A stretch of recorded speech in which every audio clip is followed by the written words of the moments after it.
Well, because Zoom keeps changing, so you never know how this thing is working. It's a very annoying. Well, smack 'em a gob, everybody. It's almost human live. And as always, we got uh, Tony and Did you forget who Wayne. we were? And then That's we my job. As always. look who we got. Look who we got here. Michael Brandvold. Oh my God. Hey, dude, who originally purchased schmackamagab.com? Yeah, no, yeah, he trolled me good. It was a very good troll. What he did was he purchased this website called schmackamagab.com, and when you clicked on it, it went directly to Three Sides. I gotta say that was a great troll. And then Ralph was nice enough. He's like, "Could I have it?" I'm like, "Yeah, I'll give it to you. Here you go." I bought it, and it's I didn't add nothing to it, and that's what Schmackamagab is all about. Don't add shit. That's what Schmackamagab means. Don't add anything. All right, but so real brief, because we're gonna rank the '80s Kiss albums. Uh-oh. But real brief, I'm going to give you the history of me and Three Sides, all right? Way back when they were new. I may have caught a show or two. I didn't hate it. I didn't love it. I was like, well. Oh, you hated us. Come on. Just be honest. Yeah, I did later on, but hold on. So then he did an episode called Eric Carr was just a drummer. What was the name of that show? I don't. It was something like that. Dude, we just recorded our 600th episode. You asked me to remember something from a decade ago? Excuse me. Yeah, when he said that, I was like, all right, I see what they're doing. So I didn't kind of like care anymore. And then somebody would bring up, like in my group, oh, fuck Three Sides. I'm like, yeah, fuck them. Whatever. And then how I became friends with this guy, this is funny. I ain't gonna mention names, of course, but somebody came into my group, and there was actually, I shit you not, some guy made a petition to get Three Sides knocked off the air. A fucking internet show. They're not on NBC, But before canceling stuff was the cool thing to do, this idiot wanted to cancel us. I'm like, Go for it. I mean, what are you going to do? So when I saw that, it wasn't like I liked Three Sides or anything. I just saw it as, this is so stupid. So I wrote that in the comment. This is stupid. Oh my God. All hell broke loose after that. I mean, these people are fucking psychotic. You know what I mean? And then Michael got hold of me calling them stupid and actually thought I liked the show because Michael ain't that bright either. And yeah, and the most important thing is Michael fired me from Three Sides of the Coin. Exactly. Now, your rating sucked. And another thing, when Three Sides first started, I was like, oh man, look at all this attention they're getting. And look at what they named their show after like the worst Ace Frehley song on a Kiss album, right? So I got a little jealous and I said, I'm going to start a channel called Read My Body Tube. But then I noticed I had more numbers in them, and I'm like, oh, what am I thinking? But anyway, thank you, Michael, for joining us. It's always a pleasure. Michael's a really let's be honest, Ralph. You really only like us because you got the hots for Lisa. Yeah. Lisa. I sent her a message, and I said, hey, Lisa, look, here's a dick pic. And I sent her a picture of Michael. or what was the one time you were on and you were like, you had a frozen head in your freezer and you said you keep Lisa's head in your freezer. Yeah, I said my fantasy was to put your head in my freezer next to my mom's head. Yeah, how about, I don't remember what it was. How about there was that week or so that we had everybody believing we hated each other passionately online. Everybody's like going, is this a bit or is this real? Do they really hate each other? Yeah, it's like we hate each other, but yet we won't block each other. we keep the argument rolling, Sometimes it's just too easy to manipulate those weak minds. And a big shout out, man, to the late great Bob Nalbamian that loved. Oh yeah, Bob was great. When me and great dude. Michael would fight, Bob loved it so much. He even had him. He even had both of us on his show so we Yep. could bitch at each other. But yeah, I mean, hey, you're not very liked by a lot of my viewers, whatever. Well, hey, I mean, I have my standards. I only want intelligent people to like me. Hey, come on. You're calling my fans stupid. You've called them that. Well, only the stupid ones. See? And there's 36 of them stupid watches on right now. And they're all sitting here going, he means that. He's real. It's not a bit. Yeah. Dude, let me tell you, and I've said this before. I model what I do in the podcast after professional wrestling. I'm the heel. I'm Bobby the Brain Heenan, okay? You're the total villain. Exactly. Everybody hates Michael, man. And Michael likes to stoke that fire. Keep hating me, bitch. Yeah. What are you gonna do? People hate you more. Exactly. I can give a rat's ass what the fuck Michael Brandvold thinks. You know what I mean? Keep talking about us. I had him on. I brought him here on the show because I knew he liked crappy nights. I don't care that he likes crappy nights. Let's bring Michael in. We get the different point of view. You get to hear how a person that likes something that sucks feels about sucky music. That's very you don't get that a lot. I'm glad I'm not alone. Michael's here to bring it to you big time. He's gonna bang you. All right, I'm gonna put the X in your sex, Ralph. Yeah. You make me rock hard. I think I heard this story on Three Sides. Correct me if I'm wrong, Michael. They had some guests on, right? Michael Rand, they get people that, were janitors at a coin building. They had everybody, right?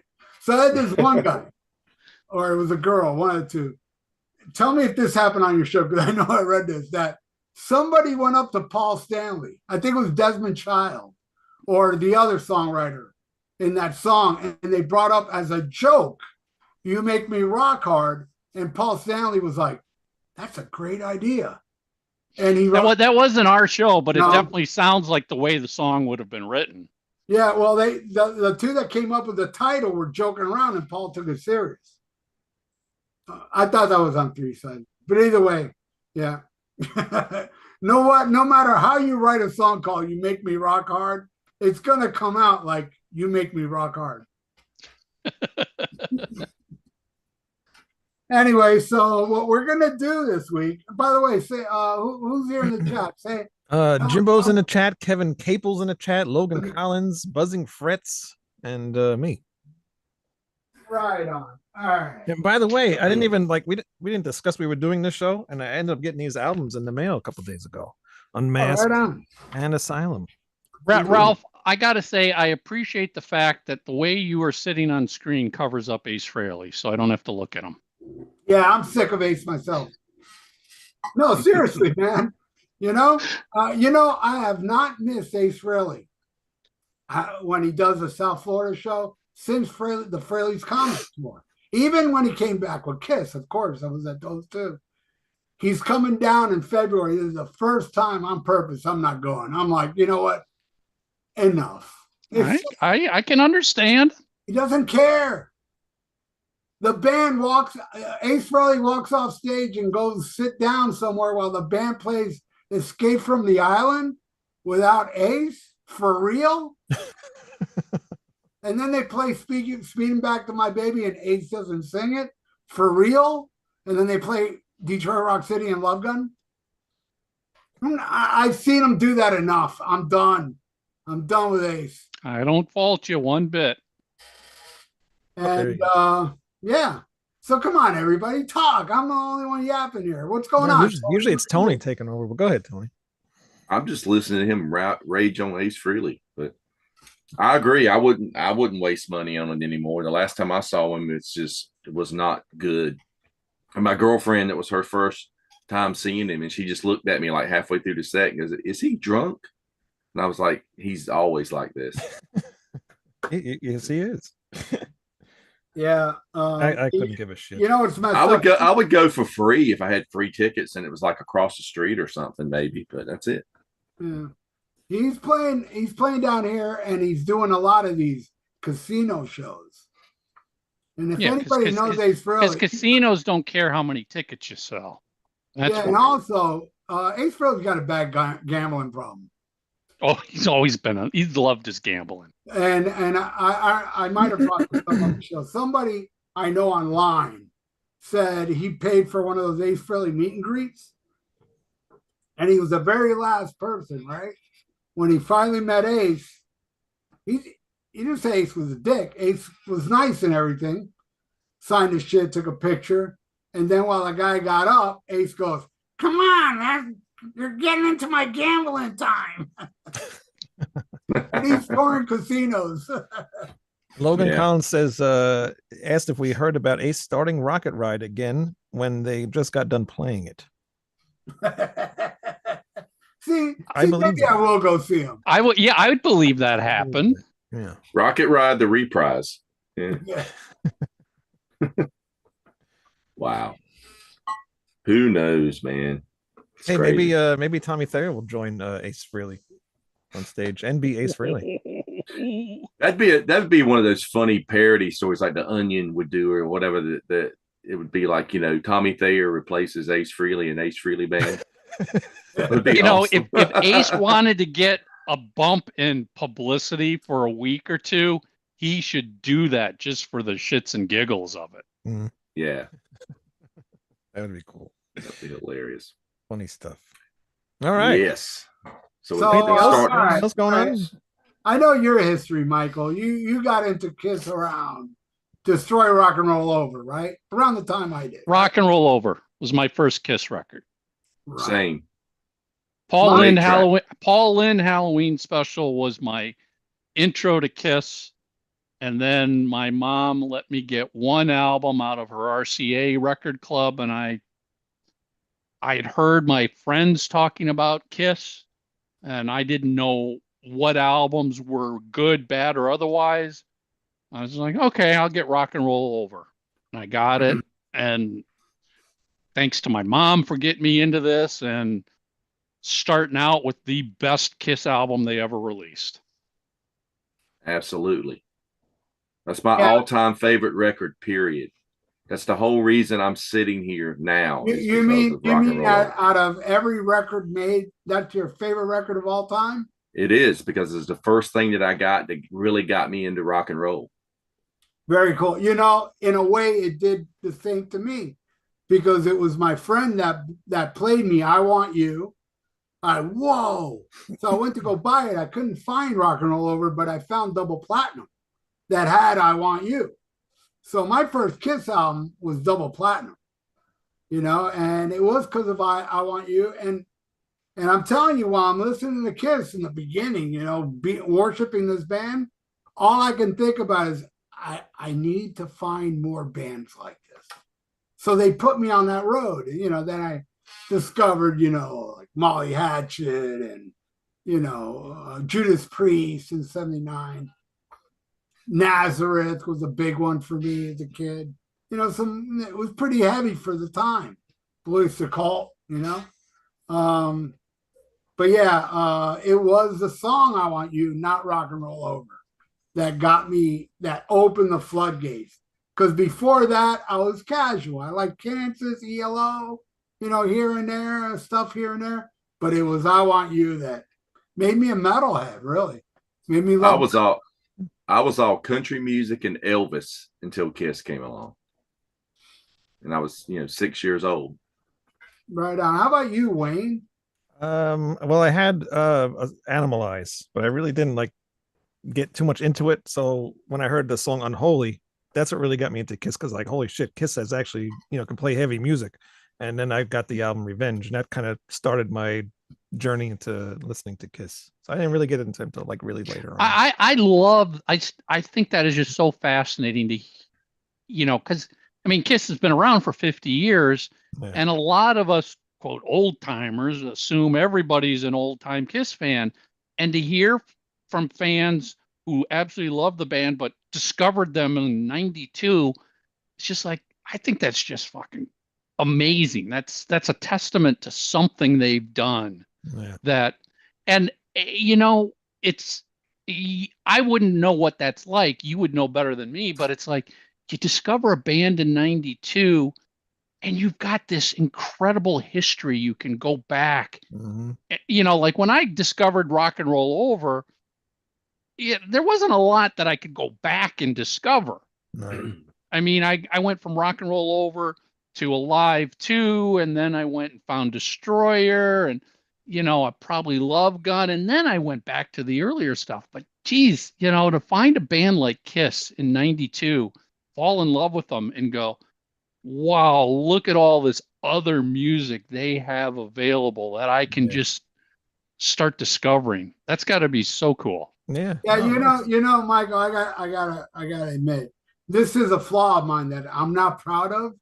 But I think that anybody that discovered Kiss up to Lick It Up are the only ones that matter, and fuck everybody else. And no offense, Tony and Wayne, but fuck you guys.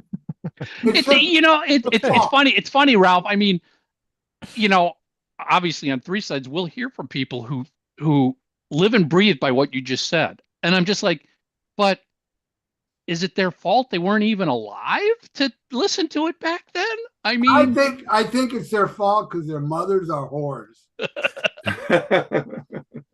No offense, Wayne and Tony.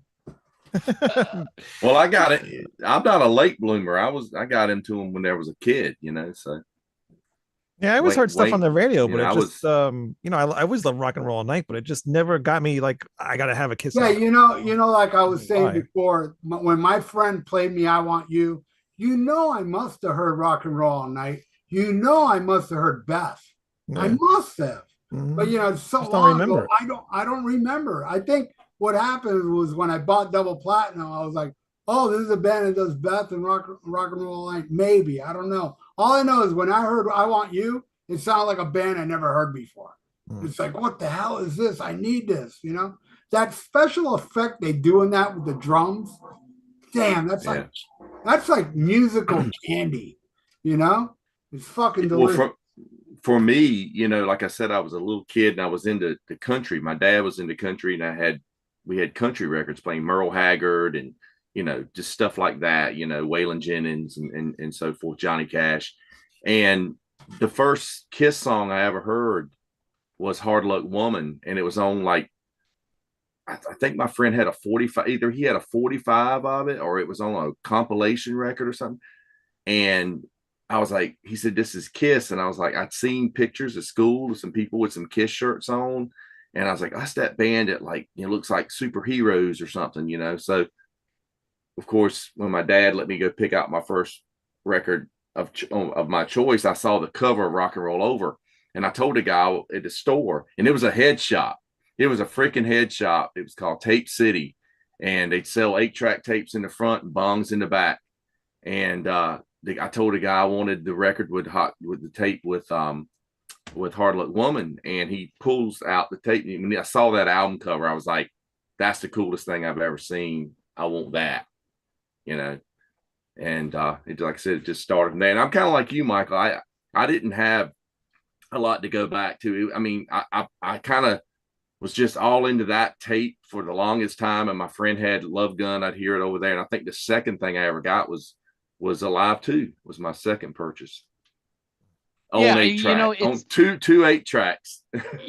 As we love saying on three sides, timeline means everything. And when you were a fan in the mid 70s and a kid, and I was just discovering music in general, bands in general at that point in time. I mean, my first album ever was The Lovin' Spoonful, and then I got an ABBA record. So, I'm just kind of all over the place. I don't know what I like yet. I'm just buying some records. And, you didn't have websites, internet. You didn't have anything really of resource material to sit here and go, oh, okay, so let me research this band Kiss. Here's all the previous albums, and here's all the songs on these albums. basically your research was walking into a record Right. store and Yeah. whatever they might have had in stock. And keep in mind, even back then, used record stores weren't a thing. Mm. So it's whatever new records they might have had. And Kiss was, for the most part, never the favorite of any record store. You know, that was okay. You're gonna buy Kiss, fine. You know, you should be buying Pink Floyd instead. They're the better band. And so it was hard to understand what albums you could go find because you might Yeah. walk into a record store and all they had was Destroyer and Rock and Roll Over. Oh, okay, that's all Kiss has ever released. Until Mm-hmm. you walk into another record store, and I'm sure we all know this feeling, and you're going through the Kiss section and you're like, the fuck is this? I've never seen this cover before. Yeah. Oh my God, this is another album of Kiss music. I'm buying it. You didn't know where it fell or what was on it. I mean, they weren't radio darlings back then by any means, not like they are now as a classic band. You might have heard you might have heard Rock and Roll All Night, and then once Destroyer came out, you might have heard Beth.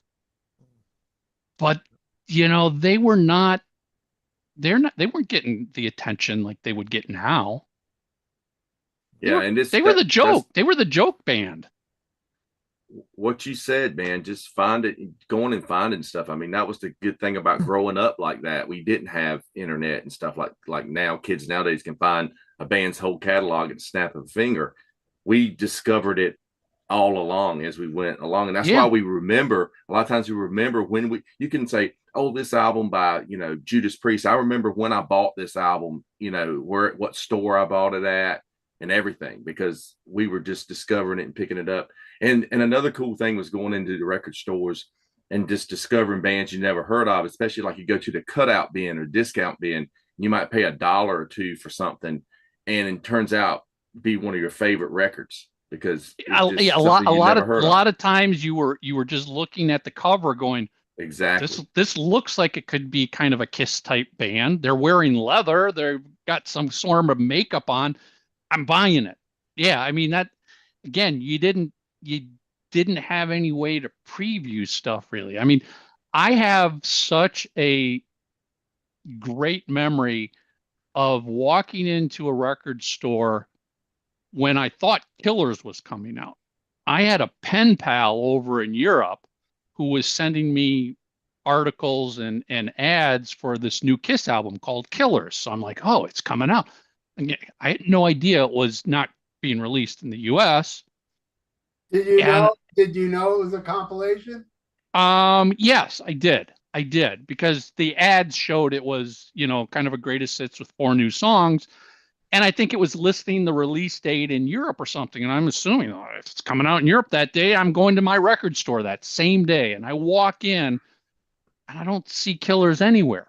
But I I literally am walking over to the new album wall, new release wall, and I'm like, and it's the Creatures of the Night album cover up there. I'm like, what the fuck is that? It's a new release. I'm looking for Killers. I had never heard about this album called Creatures of the Night. And, immediately, fuck it. I'm buying it. I'm just buying it. And there was that anticipation because again, it wasn't instant gratification. It's like, okay, I'm hopping in my car. Now I got to drive a half hour to get home. And sitting next to you on the other in the passenger seat is this new album of Kiss music. What the fuck is this going to sound like? I couldn't get home fast enough. You get home and you run upstairs to your bedroom and this was the whole listening experience, turn the lights off, put on your big ass headphones, plug them in so nobody can disturb you and you drop that needle on, and while it's playing, you're looking at the cover and you're reading the back and you're reading the liner notes and with we've Mark and I on Three Sides have said this many times. It's like when we first played Creatures of the Night, we were like, holy fuck, they're back, man. This is fucking great. Our band is back. But the other thing I distinctly remember especially if you grew up during the 70s, you knew every album meant new costumes. Well, the Creatures was just, as we know, close-ups of their heads. There was no costumes anywhere. What the fuck do these guys look like now?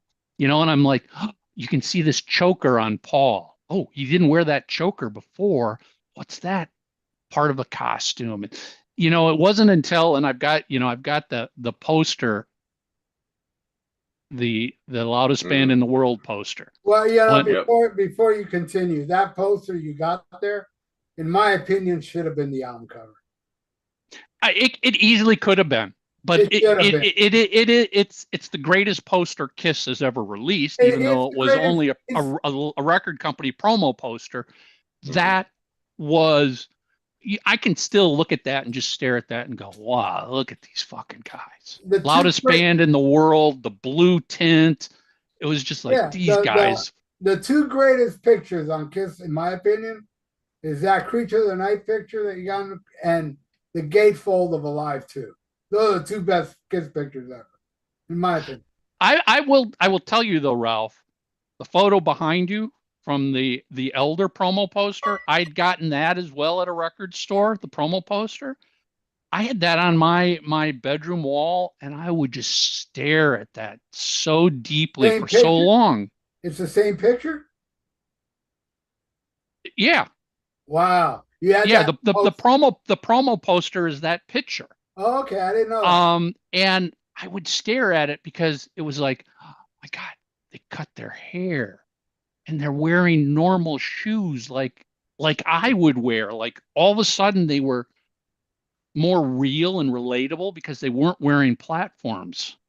And you just, the geeky Kiss fans you just stare at stuff and like, oh, look at what he did to his hair there and how he's got that belt. And and especially once you saw the Creatures costumes, I was like, wait a second. Part of Gene's costume came from his Elder costume. Whoa. And Ace is completely the same. Yeah, same, completely. Yeah. And that was part of it too, where on Creatures you were like, why didn't Ace change his costume? Why is he still wearing the same? And again, we didn't know what the fuck was going on behind the scenes. I mean, when Creatures of the Night was my first Kiss concert, the ads were all pictures of Ace. Why would I assume anything different? I didn't know Ace wasn't in the band until I got to the show. It's not Ace on stage. Oh, no, actually, I think there was a new ad that came out shortly before the show, and it was Vinny. My first thought was, I guess Ace changed his makeup? Is Ace wearing new makeup? Okay, whatever. I'm still going. It's Kiss. It's a Kiss concert. I'm going. We didn't know any of that backstory crap. I found out, Michael, on my way to see the Creature of the Night show. On the radio, they announced Ace Frehley was in a car accident and he won't be playing tonight. And I was so pissed because Ace is my man. But, man, I got to tell you, that was the greatest time I ever saw Kiss. And Vinnie Vincent blew my fucking mind. He didn't do one of those long wanking solos. He was perfect. Kiss was so hungry and perfect that, I mean, I love a lot of the future tours, but that Creatures show was unbelievable. I agree. It's the best Kiss show I've ever been to, and it's probably the best rock concert I've ever been to. It was, Mark jokes because Mark saw the same thing, Creatures at Cobo Hall. He's like, that's where I realized no Ace, no Peter, no problem. These guys fucking kicked my ass in concert. Yeah, that album and tour is just perfect. I walked into that show pissed that Ace wasn't there. And I left that show going, my God, that Vinnie Vincent guy is awesome. And he was for that show. I saw the Lick It Up one. It was nowhere near as good. That show. It was not a bad show. But yeah, Vinny did the long solo, pissed off Paul and all that shit. But he behaved on Creatures, man. That shit was badass. Yep. I'll tell you. Michael, you're lucky you got to see that Creatures, the original Creatures album with the blue lights and everything. I got to see the reissued version with Bruce Kulick on the cover. Yeah. Was At a it truck you? stop. I found it at a truck stop. Was it I had to you, have it Wayne? either way. What? Wayne, was it you that told me that when you saw the original Creatures, you didn't know that Yeah, I existed? had no idea. Yeah, It was because years later. a lot of people thought that Bruce Kulick one was the official release. Yeah. Like you Yeah. were talking about, Michael, timeline. They No, were again, it's just so hard to explain this to people who have grown up with the internet. But before then, There it is. again, There's you that know, damn cover. and that Creatures reissue, I And it also sounds wrote, different. I had no idea it was coming out. I'm in the record store and I'm going, what the fuck is this cover? I'm like, it's a Kiss album. I don't have Creatures of the Night. It's like, I don't care. I'm buying it. We had no idea. I mean, literally, you have no, unless a record store has like a whiteboard behind them, what some of them did where they list upcoming Right. album releases. But again, they only listed like the 10 biggest. Was going to be like Bruce Springsteen and the Doors and the Who or somebody like it. Kiss was never going to be up on those boards. And unless you were scanning through a magazine that might have mentioned release dates or heard a DJ mention something because he happened to have been a Kiss fan, there is no resources to go to get all of that information. Had You to. blindly discovered it. And Right, yep. and part of that thrill of being a fan was that moment you discovered without having any idea. It probably wasn't until the Lick It Up album that I knew Lick It Up was coming out and on what day it was coming out. And I was calling record stores, are you going to carry it? Are you going to carry it? And the day it came out, did you get it? Is it out of the boxes? Again, Kiss wasn't important to most of these people. They made a big deal about that back then because they would get rid of the makeup. So that's, I can It understand why it, it, it had a little more attention, but still, yeah, you got to realize back through the 70s and even in the early part of the 80s. I mean, even the Unmasked album. I'm walking downtown St. Paul, Minnesota, and I walk by a Musicland front window display, and is that a Kiss? The fuck?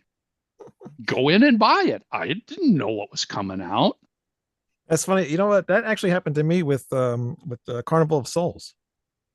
I was just in a music store and it was just sitting there on the shelf. I was like, when the hell was that? Nobody said anything about that coming out. That was a different time for records. It really was. I had Carnival Souls for about a year on the bootleg version. Yeah, I did as well. It sounded great. No idea. The bootleg version was great. I gotta go get some tea. But all right, Michael, give us. Well, you didn't write shit down because you're unprofessional. I guess give us your bottom two. I'll be right back. So the worst two albums released in the 80s, and just so everybody knows, that does include Unmasked, Elder, and Creatures of the Night, because they were released in the 80s, although they have makeup. Because it's funny when a lot of people do a show like this, what they really mean is the non-makeup albums. Right. Yeah. So easy. The absolute worst album released during the 80s, Hot in the Shade. Just, in my opinion, sucked crap. It was a demo album. It was never finished, in my opinion. It needed a real producer. It needed more songwriting. It was just, in my opinion, I felt like Hot in the Shade was like, oh, the record label gave us, I'm just making this up, $800,000 to record a new album. Well, we're going to spend $100,000 to record that album and keep the other $700,000 for ourselves. It feels like that kind of an album to me. Right. Now, saying that, I think Forever is an incredible ballad. and I do like Hide Your Heart a lot. The rest of that album, the, what a bunch of crap on that album. It was only saved, and I don't want to sidetrack it. Hot in the Shade was only saved by the most incredible tour Kiss has done. That Hot in the Shade concert was mind blowing. And again, you had to have been somebody who'd seen many shows, previous tours, to go, holy shit, they opened with I Stole Your Love. Paul's playing, they're playing classic guitars again. They're pulling out classic songs. You know, as sucky as that Kiss logo was, when that Kiss logo rised up behind the stage, I got goosebumps as a Kiss fan going, oh, this is so that made up for an absolute suck ass album. Hot in the Shade. Terrible. Do you think if That's they would your have put least Sword and favorite? do you think if they would have put Sword and Stone on that album, it would have made it a little bit better? That was Crazy Nights. Was it? That would have been crazy. That would have been the Crazy Nights era. Oh. I think the only Logan wrote it in the chat here, so that's why. I think the only thing that would have made Hot in the Shade better is a real producer. It was produced by Gene and Paul, and I'm only guessing they didn't want to pay a producer to produce that album. They probably knew at that point in time it doesn't matter whether we have Eddie Kramer, Bob Ezrin, whoever, or do it ourselves. It's still going to sell the same amount of albums. So why pay the extra money? It needed a producer to come in and say, 80% of the songs you guys are bringing in to record are not good.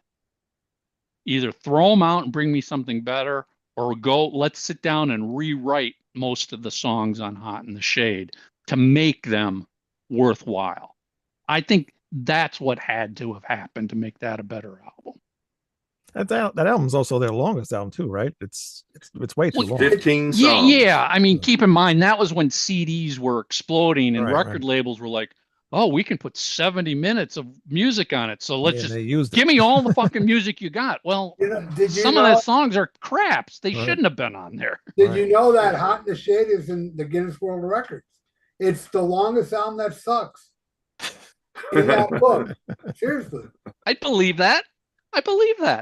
Yeah. I mean, I can't listen to that album. It's just, it's unlistenable. Is that your least favorite, Michael? That's my absolute least favorite. What would you put above that one? Well, so if we want to include Smashes, that would probably... No, those are comedy albums. They don't count. Well, I mean, you could say Hits is a comedy album too. Yeah, it is. I mean, at least Smashes does have 2 new songs and a butchered version of Beth. You can add it. It's not on my list, but go ahead. Listen, Smashes would be one better than Hot in the Shade, only because it's got some classic Kiss tunes on it. That's listenable. It's got my favorite version of Love Gun. I don't know if you remember during Love Gun, there's no singing while Ace is doing the solo. I think that's awesome. That's my favorite version of Love Gun. Yeah. It is cool. I mean, the 2 new songs on Smashes, as we know, it's just like Paul probably spent all of 2 minutes writing those songs. I mean, to some extent, that shows how easy it is for Paul to write material. You know, he just burped out those 2 songs, and I don't know why the hell they had to have Eric Carr sing Beth. No, that was wrong. That you know. Was this labels pressuring them and all that sort of shit? Probably. And, you know, before we hit the record button, my understanding is Smashes is probably their best-selling album from the 80s, too. Because, you know, if you were a casual music fan and you just wanted to get a Kiss album, well, you go buy one album that's got all the songs on it. And during the 80s, that was Smashes. Yeah. So Smashes... Well, we got 2, 4, 6, 8, 9 albums. Smashes is the 8, and Hot in the Shade is 9 when it comes to worst albums. All right. How about you, Wayne? What would be your bottom 2? My least favorite is Animalize. I was going through all the albums the last few days, and I picked the song. You know, I made like a playlist of all the songs that I liked off each album, and I only like 4 songs off of there. I've had enough into the fire, get all you can take, thrills in the night, and while the city sleeps. I Yeah, hey, not to cut you off, what? but you and I are a rarity Why? because everybody hates Where the City Sleeps. I love Really? that freaking That's a good song. song. I love think that it's a good song. song. At least we have Yeah, I something like in it too. common. It's a But Beth Teen song. I don't like how that album sounds though. It's like it's almost like Hot in the Shade. Like it's like demo-ish sounding. It's just very dull. Just not much going on in that album. It bores me. But you know, and that's the first album I kind of started with, which really didn't get me into Kiss. That's why I didn't start really until Revenge, because that album was just boring to me. But below that would be Hot in the no, actually no, I'm lying. Lick It Up. I only like 5 songs off of that album, and we discussed that when we did this album with Ian on this show. I like Exciter, Not for the Innocent, Lick It Up. I don't even really care for Lick It Up too much. And all Hell's Breaking Loose, and On the Eighth Day is a really good song as well, which I know you guys don't like either. But Oh, I love On the Eighth Day. I I know Ralph doesn't love too. that song. Hey, I think it's a good ending for the album. You know what my all-time favorite Kiss song is? What's that? A song off that album you didn't mention, man. Yeah, I know, because I don't like it. What is it? That's right. My favorite Kiss song is Young and Wasted. See, I can't even think what that sounds like because I hate it so much. It's the best song they ever did, in my opinion. But again, I mean, this is something with me and I love Eric's drumming and stuff, but like double Eric bass. Carr? Eric Carr, you mean the drummer that's not as good as Eric Singer? Yeah, he's not as good as Eric Singer at yeah, all. I went there. Be careful of saying that. Certain people are going to get pissed at you. No, I love this. You hear me, Bruce? I didn't say it. I didn't say the name. I did. Actually, he's coming on right now. Let me let him in the chat here. No, but I love Eric Carr's drumming, but it just the double bass stuff does not work with Kiss for me. You know, it's just weird hearing these double bass things going on at Kiss, and there's too much of that stuff going on in these 80s like the later 80s albums, and I don't like it as much as I like without the double bass stuff. So it's just weird. I don't know. So Lick It Up. I mean, there's some good songs in there, and I know you guys really love that album. It's probably I think it's your favorite album, right? Well, I guess we'll get to that. I ain't gonna give it away. We'll get to that. We'll get to that. But yeah, that's my second. All right, Tony, give me your bottom 2.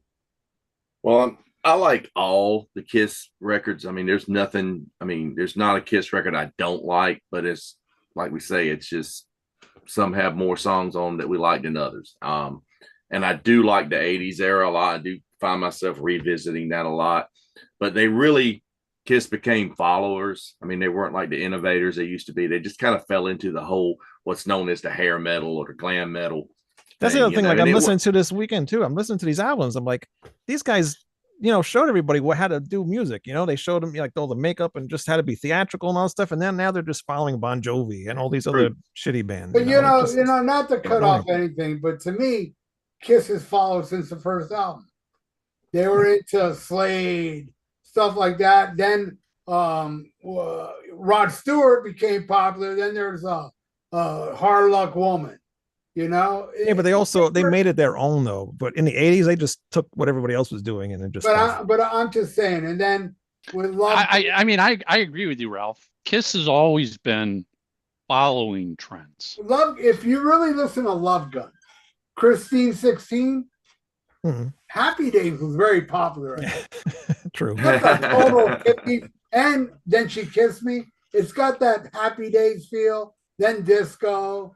Then them trying to do The Wall from Pink Floyd. Then they're like, all right, fuck it, let's be metal. What we promised people after Unmasked, And then, you can kind of say that Kiss is kind of doing their own thing with Creatures and Lick It Up, and even Animalized to an extent. But then it went full chasing the tracks. Yeah. Well, my first pick is going to be probably which everybody has is Hot in the Shade, and there's a few songs on this album. I even pulled out. They've released 3 singles. You got Hide Your Heart, to have the cassette singles, and of course Forever, which I agree with what Michael said. It's just an incredible ballad. I mean, it's awesome, very well written. Rise to It, And all three of those songs are pretty good. I mean, I think Hide Your Heart, I mean, it's got a great sing along chorus. It's great when they play it live, the crowd singing. I was glad to see him bring it back a few years ago and to set again because it's just people know the song and they sing along to it. But I mean, those three songs are probably the best songs on here. But I will go to bat for one that I always bring up to people. Go back and listen to King of Hearts. King of Hearts is kind of the just it's the one that people just don't really pay attention to. It just kind of got lost in the mix. It's got a great chorus, just a pretty well written song. I think Vinny Poncier, how you say, co-wrote that song with Paul. But yeah, that's a lot of stuff on here. It's just throwaway tracks for sure. Now I only went with 8 records. I'm not counting the smashes because it was the greatest hits. But so my second pick, of course, is going to be Crazy Nights, and I do like. Look at the record. time. I gotta go. I do like this record. I mean, I played it a lot when it was a new album. I mean, it's AOR. It's glam metal AOR, melodic hard rock, very Bon Jovi, and there's no secret that I like early Bon Jovi stuff. So it kind of falls into that whole like genre that was coming out at that time. So I think there's some good songs on it. Bang Bang You ain't one of them. That's the worst song in the catalog. No is only saved by that killer guitar solo that Bruce Kulick does at the beginning of the song. But I thought Hell or High Water was a great song from Gene. I mean, it's got a good chorus to it. Probably one of the better Gene 80s songs, really, because he had some bad ones here and there. But Gene basically gave up on songwriting during the 80s. Yeah, well, yeah. I mean, too busy doing movies. You want to see a guy who would literally sit down on the toilet and crap out a song? There you go. Yeah, listen to the Gene Simmons Vault. Woo! Exactly. You talk about throwing stuff at the wall and see if it sticks. Hey, I gotta wonder how much time did he spend coming up with "Burn, Bitch, Burn"? Let me put a log in your fireplace.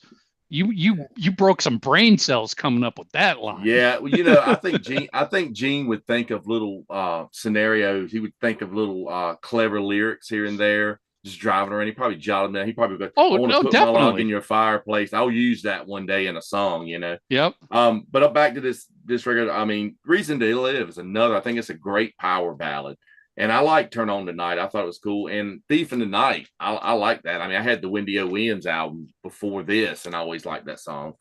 Was Gene recording a lot of his own bass stuff during this time? No, I think that John Blah Blah. John Beauvoir was, Bruce Kulick was, Eric Carr played on "I Still Love You." Yeah, Gene was. I mean, listen, it's pretty well known during the 80s, especially the Unmasked era. That's essentially the Paul Stanley band using the logo for Kiss. But yeah, I mean, but come on, they gave Ace so much shit because he didn't do the solo on "Sweet Pain," and then by fucking Dynasty, no, Live 2, they're having other people playing. It's not just Ace, and then Dynasty, it's all Anton Fig, and who knows? I think Ace probably played bass on his song, and I know Shandy. I believe Shandy is all Paul Stanley with a drummer. He does the bass. Shandy was one of their guitar techs played the bass on that song. Oh, okay. Then Paul did the guitars. Yeah. Wow. Yeah. And Alan Schwartzberg, the greatest Kiss drummer, by the way, he played drums on that. All right. So is it my turn? It's your turn now. Man. All right. At the very bottom, Crazy Nights. Fuck you. I don't like. You surprised me with that one. I really do not like anything off that album, and I'm not just saying that because Michael's a douche. I really didn't mean that. I mean that album is just the worst Kiss album out of everything they've done. That's worse than Carnival of Souls and the Peter Criss 78? Oh, hey, don't get me started on Peter Criss 78, how I like that album more than Paul Stanley's solo. Oh, dude, you got no taste in music. What the hell? So So now you understand why Crazy Nights would be at the bottom, because I don't know what the fuck I'm talking about. You don't. Exactly. Exactly. Did you see the Crazy Nights tour? Yeah, it was horrible. It was the It worst was. I ever saw Kiss. Yeah. That was, it's no surprise. I love the Crazy Nights album, but that Crazy Nights tour was the worst frickin' tour they did during the 80s. They were phoning it in. They didn't care. It was what, a 75-minute set. The only cool part was they opened with Love Gun. Mm-hmm.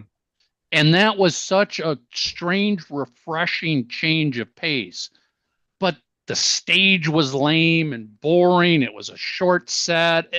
Yeah, I could not fucking stand that tour. I remember. I thought the stage looked nice for Bang Bang You.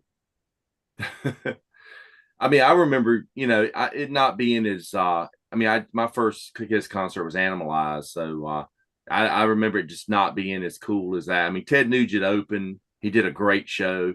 We had a good time at it. But like you said earlier, man, when they came back with Hot in the Shade, that was an Oh, amazing and stage and and and stuff. that's why Hot in the Shade was so mind blowing. Was basically the previous tour, Crazy Nights, absolutely sucked.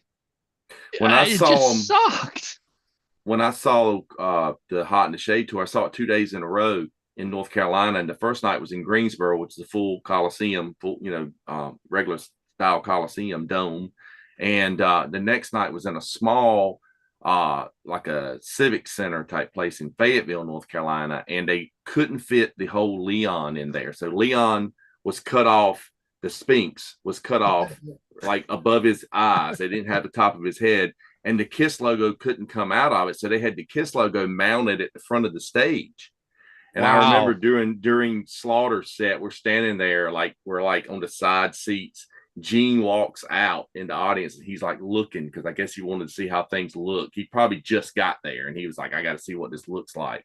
And nobody recognized him. He had his hair pulled back, stuff. And then I said to my friend, I said, look, there's Gene. And my friend took off yelling, Gene. He starts shouting, Gene. And Gene turns back and just walks off. But yeah, they had it. They had to cram the stage in that small venue, but it was still killer. I got a question for Michael and Tony, because Wayne, you didn't see him in the 80s. No, I didn't see them until the farewell tour. All right, this is my time. experience of Kiss in the 80s. But technically, Hot in the Shade was 1990, the tour. True. I never seen Kiss in a full arena until Hot in the Shade. Every show I saw, Creech was actually even a better turnout than Lick It Up. And to me, Animalize, they played the smaller Sunrise Musical Theater for 2 nights. Then the Sportatorium, West Palm Beach Auditorium, Asylum with Wasp, that wasn't full. That Creature of the Night, same venue, had more people. What I'm trying to say, did you guys see like bad attendance through all the Kiss shows up to Hot in the Shade? No, it was definitely bad attendance for Creatures where I saw them, and Lick It Up was just as bad attendance wise. And I'm just going off of memory from frickin' 40 years ago. I think the Animalized tour was really well attended because the song Heaven's on Fire was exploding. The Asylum, I think, was pretty good. Crazy Nights, I had moved to Chicago, so I saw him for the first time in Chicago. I think it was a little weak in attendance for the Crazy Nights tour.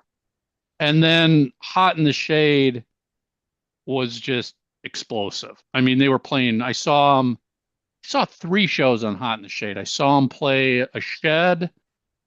I saw him play a small ice arena in Michigan, and then I saw him play out in Long Beach. And, those were so well attended. But let's be honest, that's because Forever was such a huge fucking hit for him. I actually know for a fact back then I was friends with the radio marketing person for Mercury Records. And he said Mercury was just always so fucking frustrated and pissed at Kiss. They'd go into Chicago and sell out the Shed in Chicago, and they'd sell 800 albums after that show, which was terrible. Kiss sold tickets, could never sell records. Yeah, there's a lot of bands out there like that. How about you, Tony? Well, you started Analyze. Were they well attended? I remember Animalize and Asylum being pretty well attended, and seeing the Hot in the Shade 2 days in a row. The first night was really well attended. The second night in a smaller place wasn't as well attended. And of course, moving into the 90s with Revenge, I remember that one being very low attendance. That was like going to a Creature show. Yeah. And notice they're exactly 10 years apart. I know. Well, I've always made this observation. Creatures and Revenge are fan favorite albums for a lot of Kiss fans. And they were two albums that happened at pivotal moments in the band's career. Taking the makeup off, putting the makeup back on. Yeah. And they were both poorly received because music was changing so much at both those periods. Changing times. Exactly. Yep. I always said, maybe would the Revenge tour have done better if they had somebody like Pantera opening as opposed to Trickster and Great White? Oh God. Yes, for sure. Yeah. The Hot in the Shade, it also helped having Slaughter and Slaughter was huge for them. Who was the other band? Winger. Yeah, they were and Faster Pussycat and Little Caesar were in there, but Slaughter was there basically the whole tour. Winger was there a lot. Listen, Winger and Slaughter were huge then. Yeah, they were selling a lot of tickets. They sold tickets, so it wasn't all Kiss. No. All right. What was your second one, Ralph? Did you? Hot in the Shade. Okay. I do like the song that everybody hates. Boomerang. I think that's the best song on there. Boomerang. That's right. I said it. I love Rise to It. I like Betrayed. And I like Forever. I do like Forever. Well, we know we've now established that Ralph has no taste in music. Yeah. No, I have awesome taste for a retard. Yeah, so that would be my bottom two. Though, I mean, God, that whole album. I'll give that song a chance. What was it again? King of Hearts? Yeah. I'll give it a good song. chance. But man, that album should have been called Chore, because that's what it is. To listen to that, it's a chore. You know? I think King of Hearts would have been a more popular song if it had been up in higher in the mix. If it had been, second or third song. That whole album had to be remixed, rewritten, re-recorded. Everything had to have been redone on that album. It's too many songs. Eric Singer would have made it a better album. What if Eric Singer had sang Little Caesar? Yeah, would have been better. Would Tommy Thayer have made it a better album if he was the guitar player instead of Bruce? Only if he wears his makeup. No, only if he had dressed like Bruce. Yeah. All right, look, I know, and I am aware. I'm like the guy that doesn't like Kiss with Tommy and Eric and stuff, and I am aware, but at the same time, you got to understand, it's not Tommy and Eric per se. You get anybody, an Ace Frehley and Peter Criss makeup, I don't care who they are. I'm going to goof on them. You're going to hate on them. And I also want to say that I am pushing 60 years old. I will be 60 years old next year, and I'm still bitching about men that put on clown makeup. Let that sink in. Jesse D says Eric Carr was the best Kiss drummer. I don't know. Eddie Cannon. Kiss drummer is Alan Schwartzberg. Eddie Cannon, I think, blew him all the way. Cannon. Yeah. The guy played one show.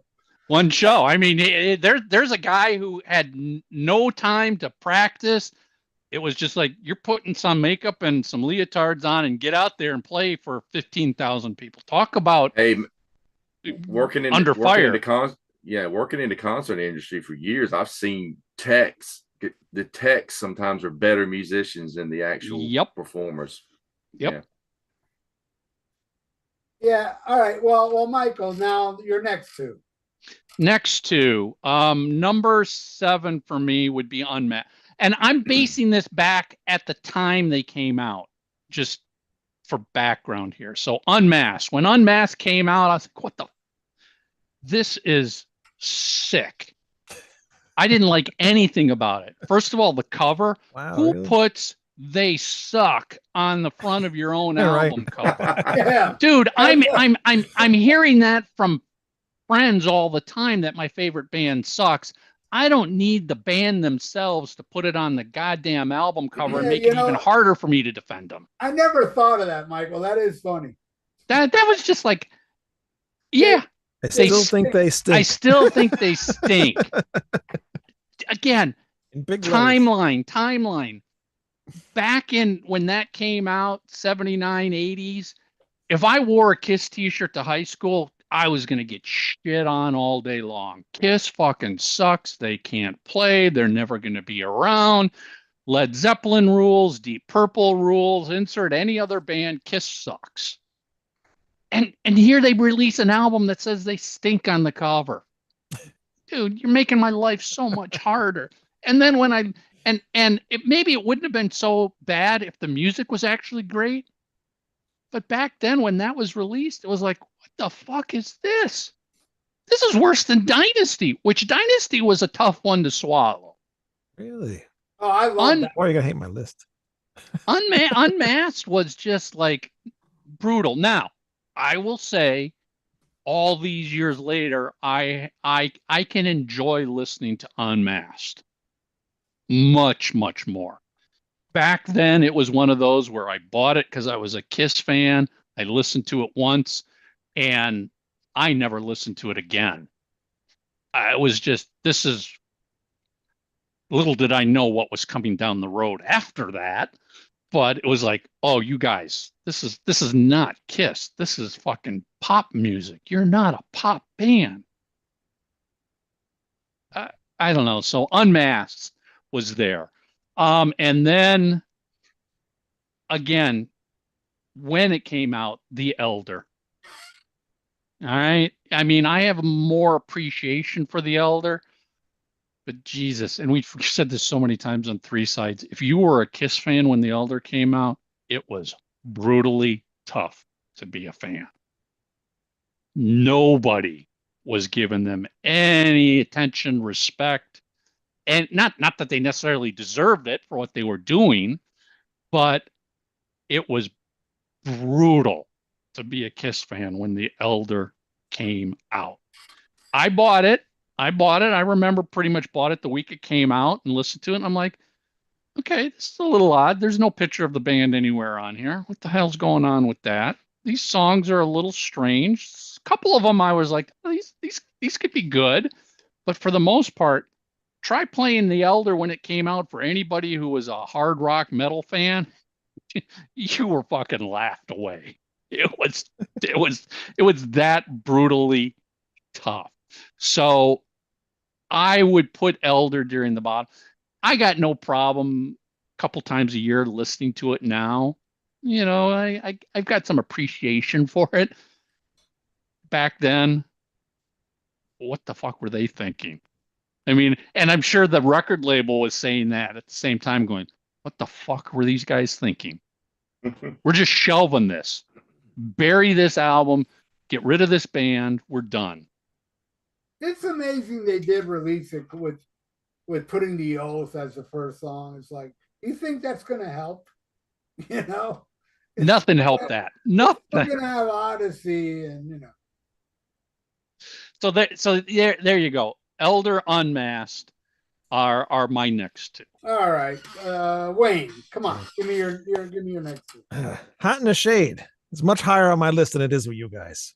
I actually don't mind this album. I used to hate it, but this one seems to be growing on me over the years. But I actually like 6 songs on this one. Rise to It, Hide Your Heart, Forever. That's an awesome song. Always like that song. Silver Spoon, King of Hearts, and You Love Me to Hate You. Which sounds, it's a little Bon Jovi-ish sounding to me, but even I hate Bon Jovi. But I like that album. All right. It's not as bad as I remember it. Next album is going to be Elder. Even though actually the next few albums I like the same amount of songs, like 7 songs off of all these albums except for my number one pick. But I love the Elder. It's another album like Michael said. Like when I first heard that thing, I was like, because I wasn't really into that. Like, it's like theatrical type stuff, especially with Kiss. I don't want to hear pianos and all that shit in Kiss. So it was kind of weird. But over the years, listening to it and listening to it more, it just grew on me. And then hearing it, and because then now that the reissue is in a different order, and I actually like listening to it in that order. It starts off with that Fanfare. that fanfare thing, and then starts with what's the first song it starts off with? Is it I? No, not I. The fanfare. Just a boy. No, it's in my head right now. The Oath. Nope, it's not the Oath. No, the Oath actually comes on like later on in the album. Anyway, it doesn't matter. The fanfare is what opens the album. Yeah, that's just a talking type thing or whatever, like an intro. And then it starts with another song, a slow song. I hear it in my head. I just can't get to the chorus. Just a boy. Just a boy. That's what I thought. Maybe it is just a boy. It is just a boy. All right. God damn it, I'm an idiot. All right. Anyway, whatever. But I love this album. I like, even though it's just a boy. Yeah, I see it here now that I actually look at my phone. It's just there's a lot of really cool things in here, things that you didn't even think Kiss would even try or to release, like something like this. It just makes no sense, but it's really good. It's like I find it interesting because you obviously got into the Elder way after it was released, right? Yeah. So if I would have heard it back then, I'd probably be like, that's the thing, for me, when I'm talking about this stuff, I'm talking about it from that frame of mind of a kid back then when it first came out. And, it was, the only places you were seeing Kiss in music magazines now were 16 and Super Teen and Tiger Beat, the legit music magazines weren't touching these guys. All right. So I could understand people who hear the Elder decades later going, "Oh, yeah, this isn't bad. This is interesting." Yeah, because when I heard it, I started getting into Sabotage and bands like Nightwish and all the power metal type stuff where they incorporated all the keyboards and things like that, and that's what this album is to me. It's like almost like a power metal type. It's got rock opera, kind of a proggy feel. Right. It does, yeah. And I like it. I like it for that reason because it's not Kiss. They surprise you with something, even though it's not that great. They surprise you with an album that's not too bad. Oh, they surprised you back then. That was a huge ass surprise. Yeah. But I like it. I think it's actually really good, especially the song "I." It's one of my favorite Kiss songs off that album. All right, Tony.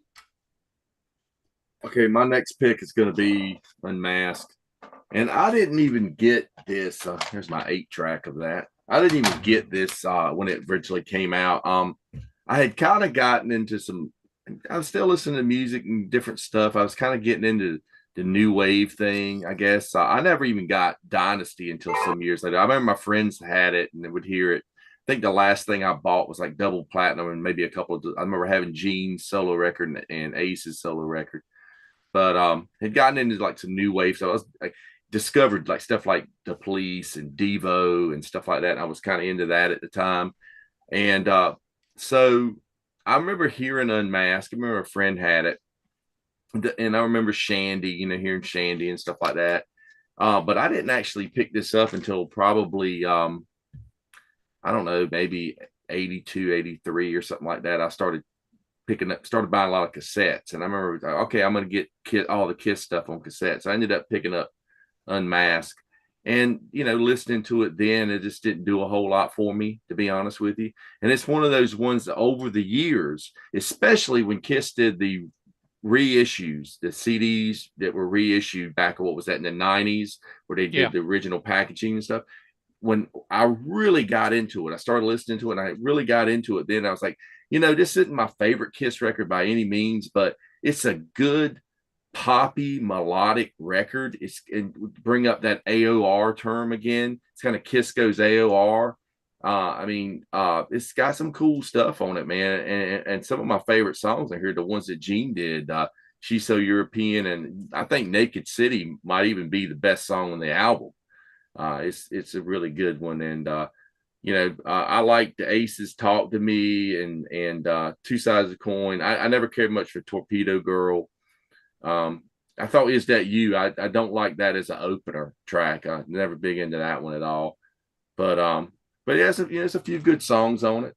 But like I said, it's not one of my favorites, but I appreciate it a whole lot more, now than I used to. I get it, because as I said, it's definitely grown for me over the decades. Back when it came out, I mean, that was 4 years after Rock and Roll Over. Mm-hmm.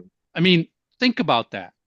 You just got Rock and Roll Over, and 4 years later, Unmasked comes out. Your head is not able to comprehend this. It doesn't even sound like the same band. No, that's the thing.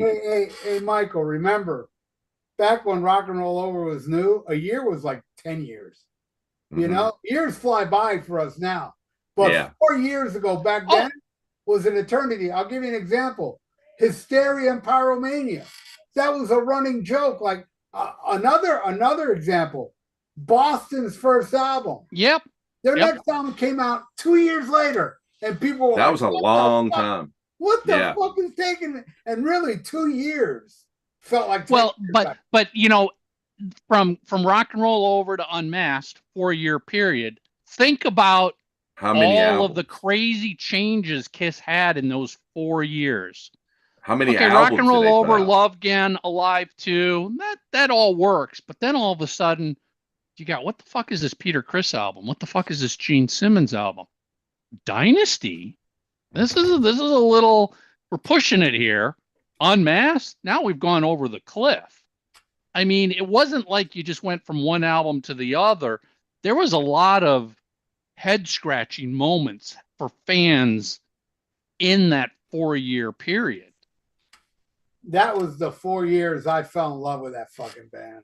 Oh, listen, it solidified me as being a diehard Kiss fan by all means, but looking back, you can sit here and go, Jesus Christ, there were some radical changes going on in 4 years there with that band. Add a couple more after Unmasked, you're just like from 76 to 82, 83, this band was just like ripped apart and rebuilt from the ground up. Well, they got too big, They thought their shit didn't stink. Anything they put out was going to sell 1 million copies, and they learned that wasn't the case. Yeah. What's your next one, Tony? Next one is definitely going to be The Elder, and I got two different copies. I got the Japanese copy of that. I love that one. I like the Japanese. Yeah. But I remember this one coming out, and I remember getting an issue of Hit Parader magazine, and it had an article in it about Kiss shooting a video, which was the infamous Eye video that didn't surface until several years ago.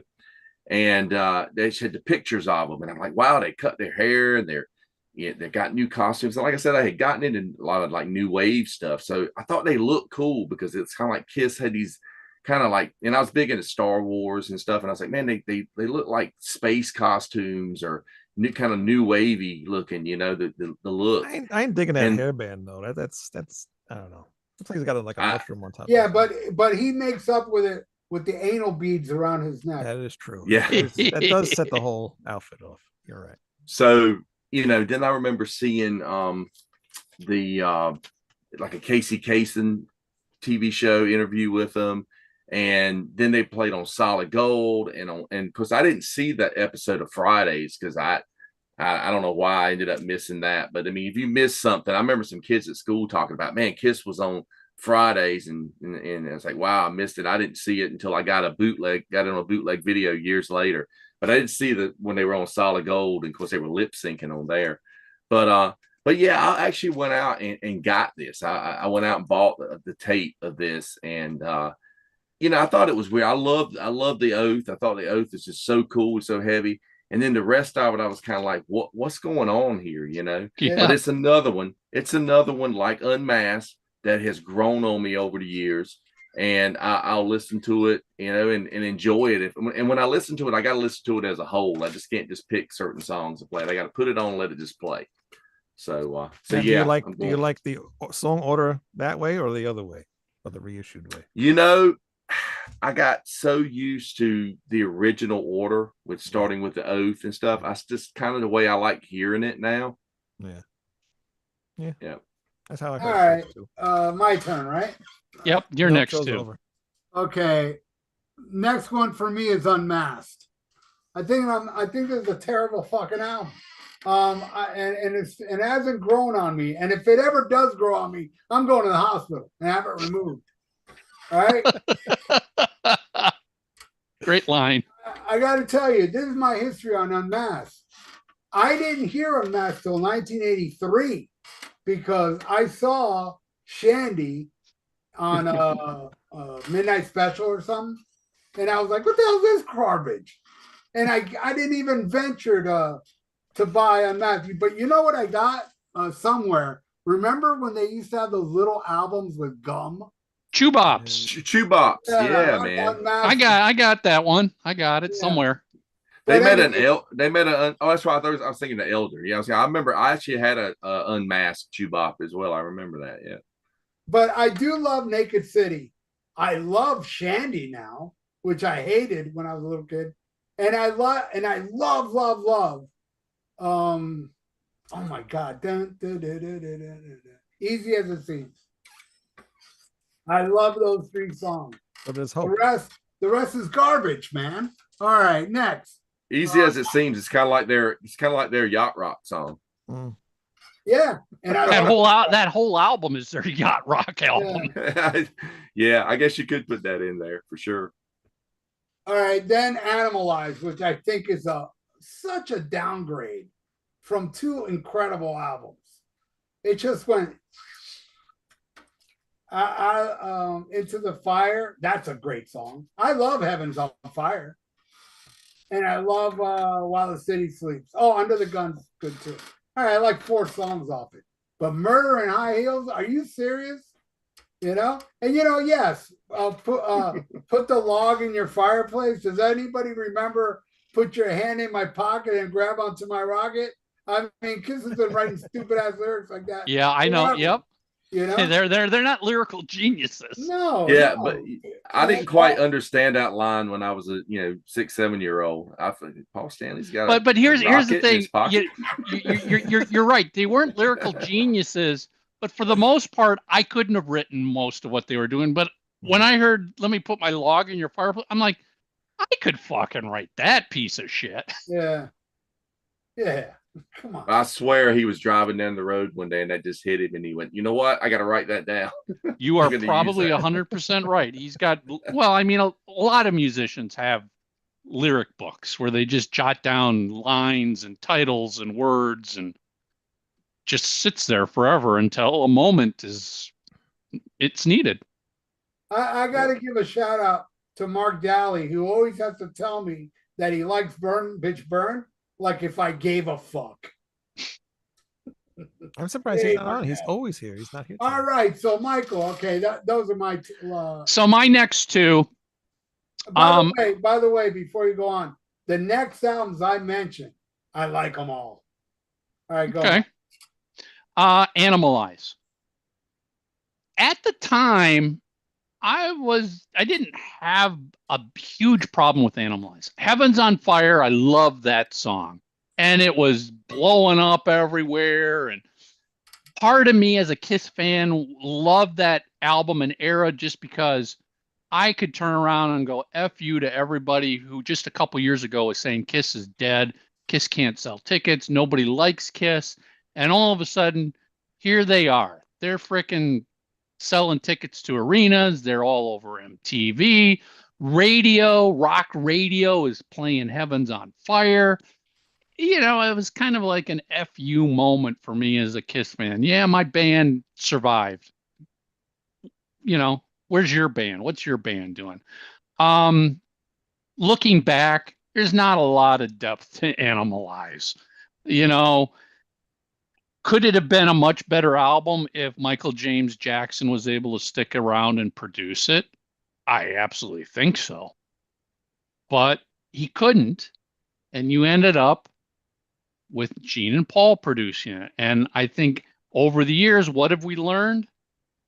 Gene and Paul might be okay producing somebody else, but they shouldn't produce themselves.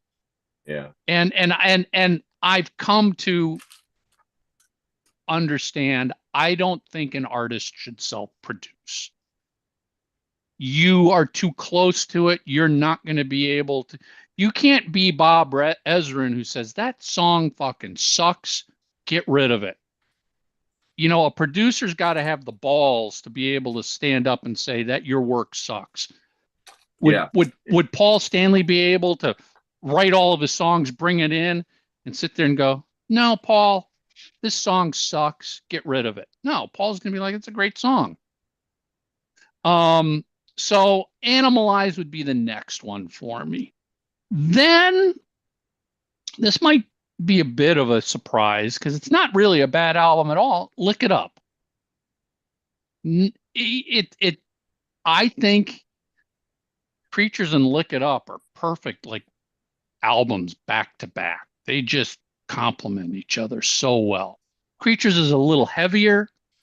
Um, Lick It Up, I've got absolutely no problems with. It's just I think based on what I listen to more often, the remaining three albums get more plays for me than the album Lick It Up. And I'm talking albums because I'm the type of guy who will listen to a whole album. I'm not going to go in and just listen to one song off the album and then go find another album. If I'm doing that, I'm just hitting shuffle on all rock music from 1984 and just play whatever the fuck comes up by any band. When it comes to a Kiss album, I play albums. So Lick It Up. I mean, this is in the number 4 spot for me, which isn't too bad out of the 9 albums I'm ranking. But I think a lot of people would say Lick It Up should be higher. It's just like, no, to me, I listen to the other albums more. So Animalize and Lick It Up. You know, I've got some not so much love for the Lick It Up album / tour, because if you went to the Creatures of the Night tour, it was phenomenal. A year later, you're going to the Lick It Up tour, and I'm going, this is the exact goddamn stage. It's the exact goddamn tour book, except they put a fucking box over it that covers up 10th anniversary. It's like, and I get now that finances were not the best back then, so it made sense for them to reuse a stage that basically nobody saw, the Tank stage on the Creatures of the Night tour. So let's use it like it's brand new. Well, I saw it. I mean, the fuck, you couldn't give me something different from a year ago? A year ago, that stage was mind-blowing. A year later, that stage was boring as all Yeah, hell. but Michael, remember, Creatures, it was also a more darker stage, like color wise. Sure. Yep. And Lick It Up was too shiny, where it took away the darkness, the killerness of Creatures. Well, and again, you had to have been there, like seeing the Creatures tour and then seeing the Lick It Up tour. Yeah. Especially Gene, he didn't know what the fuck he was doing on that stage during the Lick It Up tour. He was a fish out of water. Paul looked fine because basically Paul on the Creatures of the Night tour was Paul Stanley wearing street clothes. He just happened to still have makeup on. He was just being a rock star. Lick It Up tour, he was still just a rock star. It was just easier for him.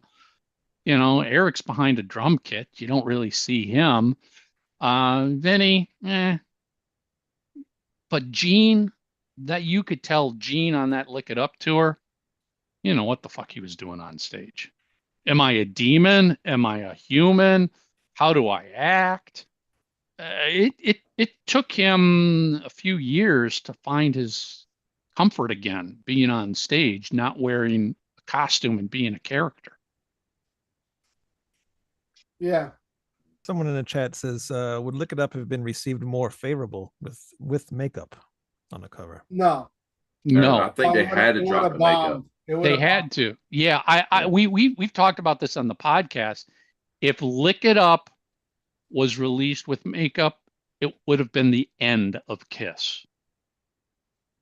Because Creatures of the Night, in my opinion, as an album, blows away Lick It Up. And Creatures of the Night had an incredible stage. The costumes looked phenomenal. And that got zero reception. Sales sucked. Ticket sales sucked.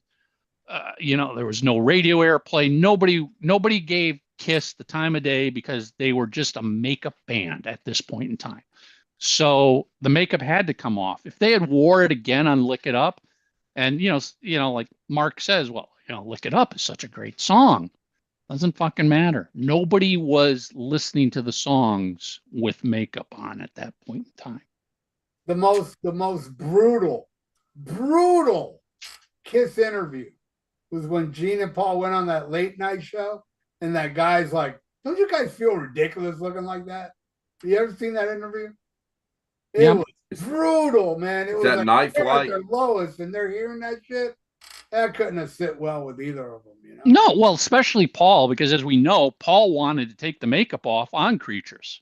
Yeah. But Gene just wasn't ready to do it, so Paul gave in and wore it for one more. But they had to take it off in order to survive, and they are fortunate because it did. It gave them a whole nother 10-year career where they sold 10 million albums, which, as much as people might laugh at how they looked and what the music sounded like, there's a lot of bands out there that would have given both their nuts to have that level of success.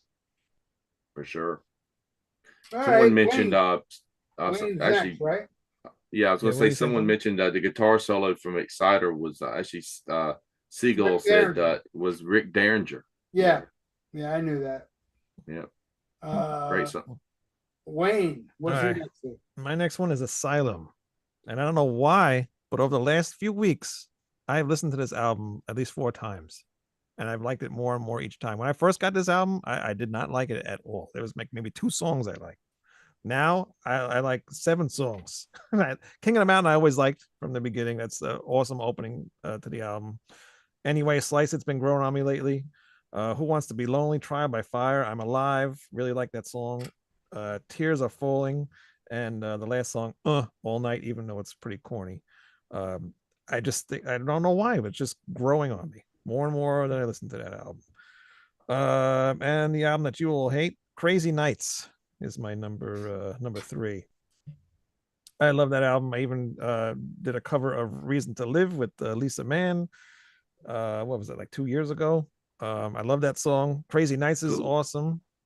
I'll Fight Hell to Hold You, another one of my favorite Kiss songs. Hell or High Water, My Way, and a lot of people hate that song, but I like it. Good Girl Gone Bad, and Turn on the Night.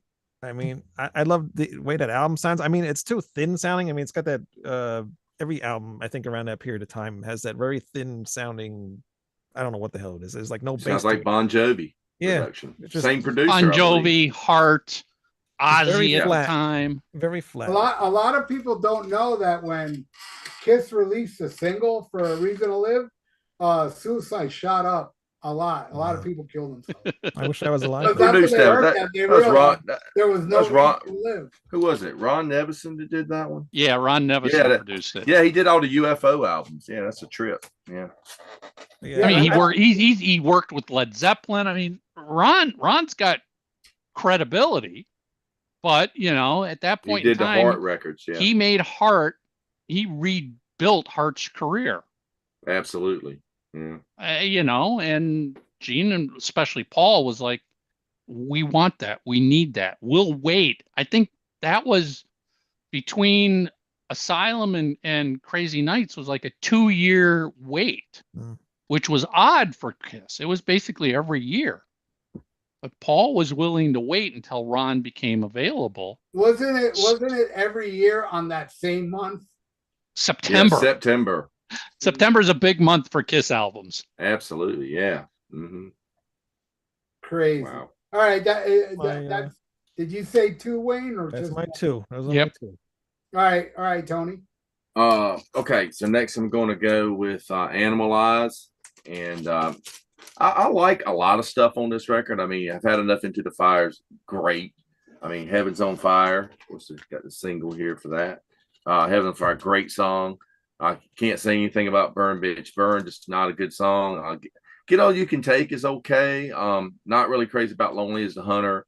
Under the Gun is a good song. Really like that one. I like Thrills in the Night. I think it's a cool song. And I like While the City Sleeps. Murder in High Heels, not really.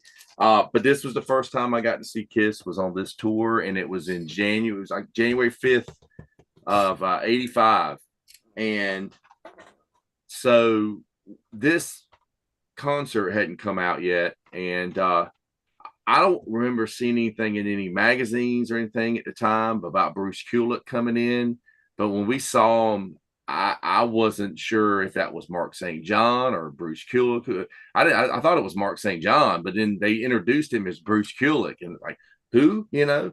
But it was a great show. I enjoyed it. I remember, so me and my buddy, we both bought the Animalized Tour T-shirt, which had this photo on the front of the shirt. Yep. I got like a size large. He got a medium. His has Mark St. John's face. Mine, they had put Bruce's face over top of it. On mine was a different size. I guess it was new prints or whatever, you know, had come out. But yeah, and then of course that concert was shown on MTV.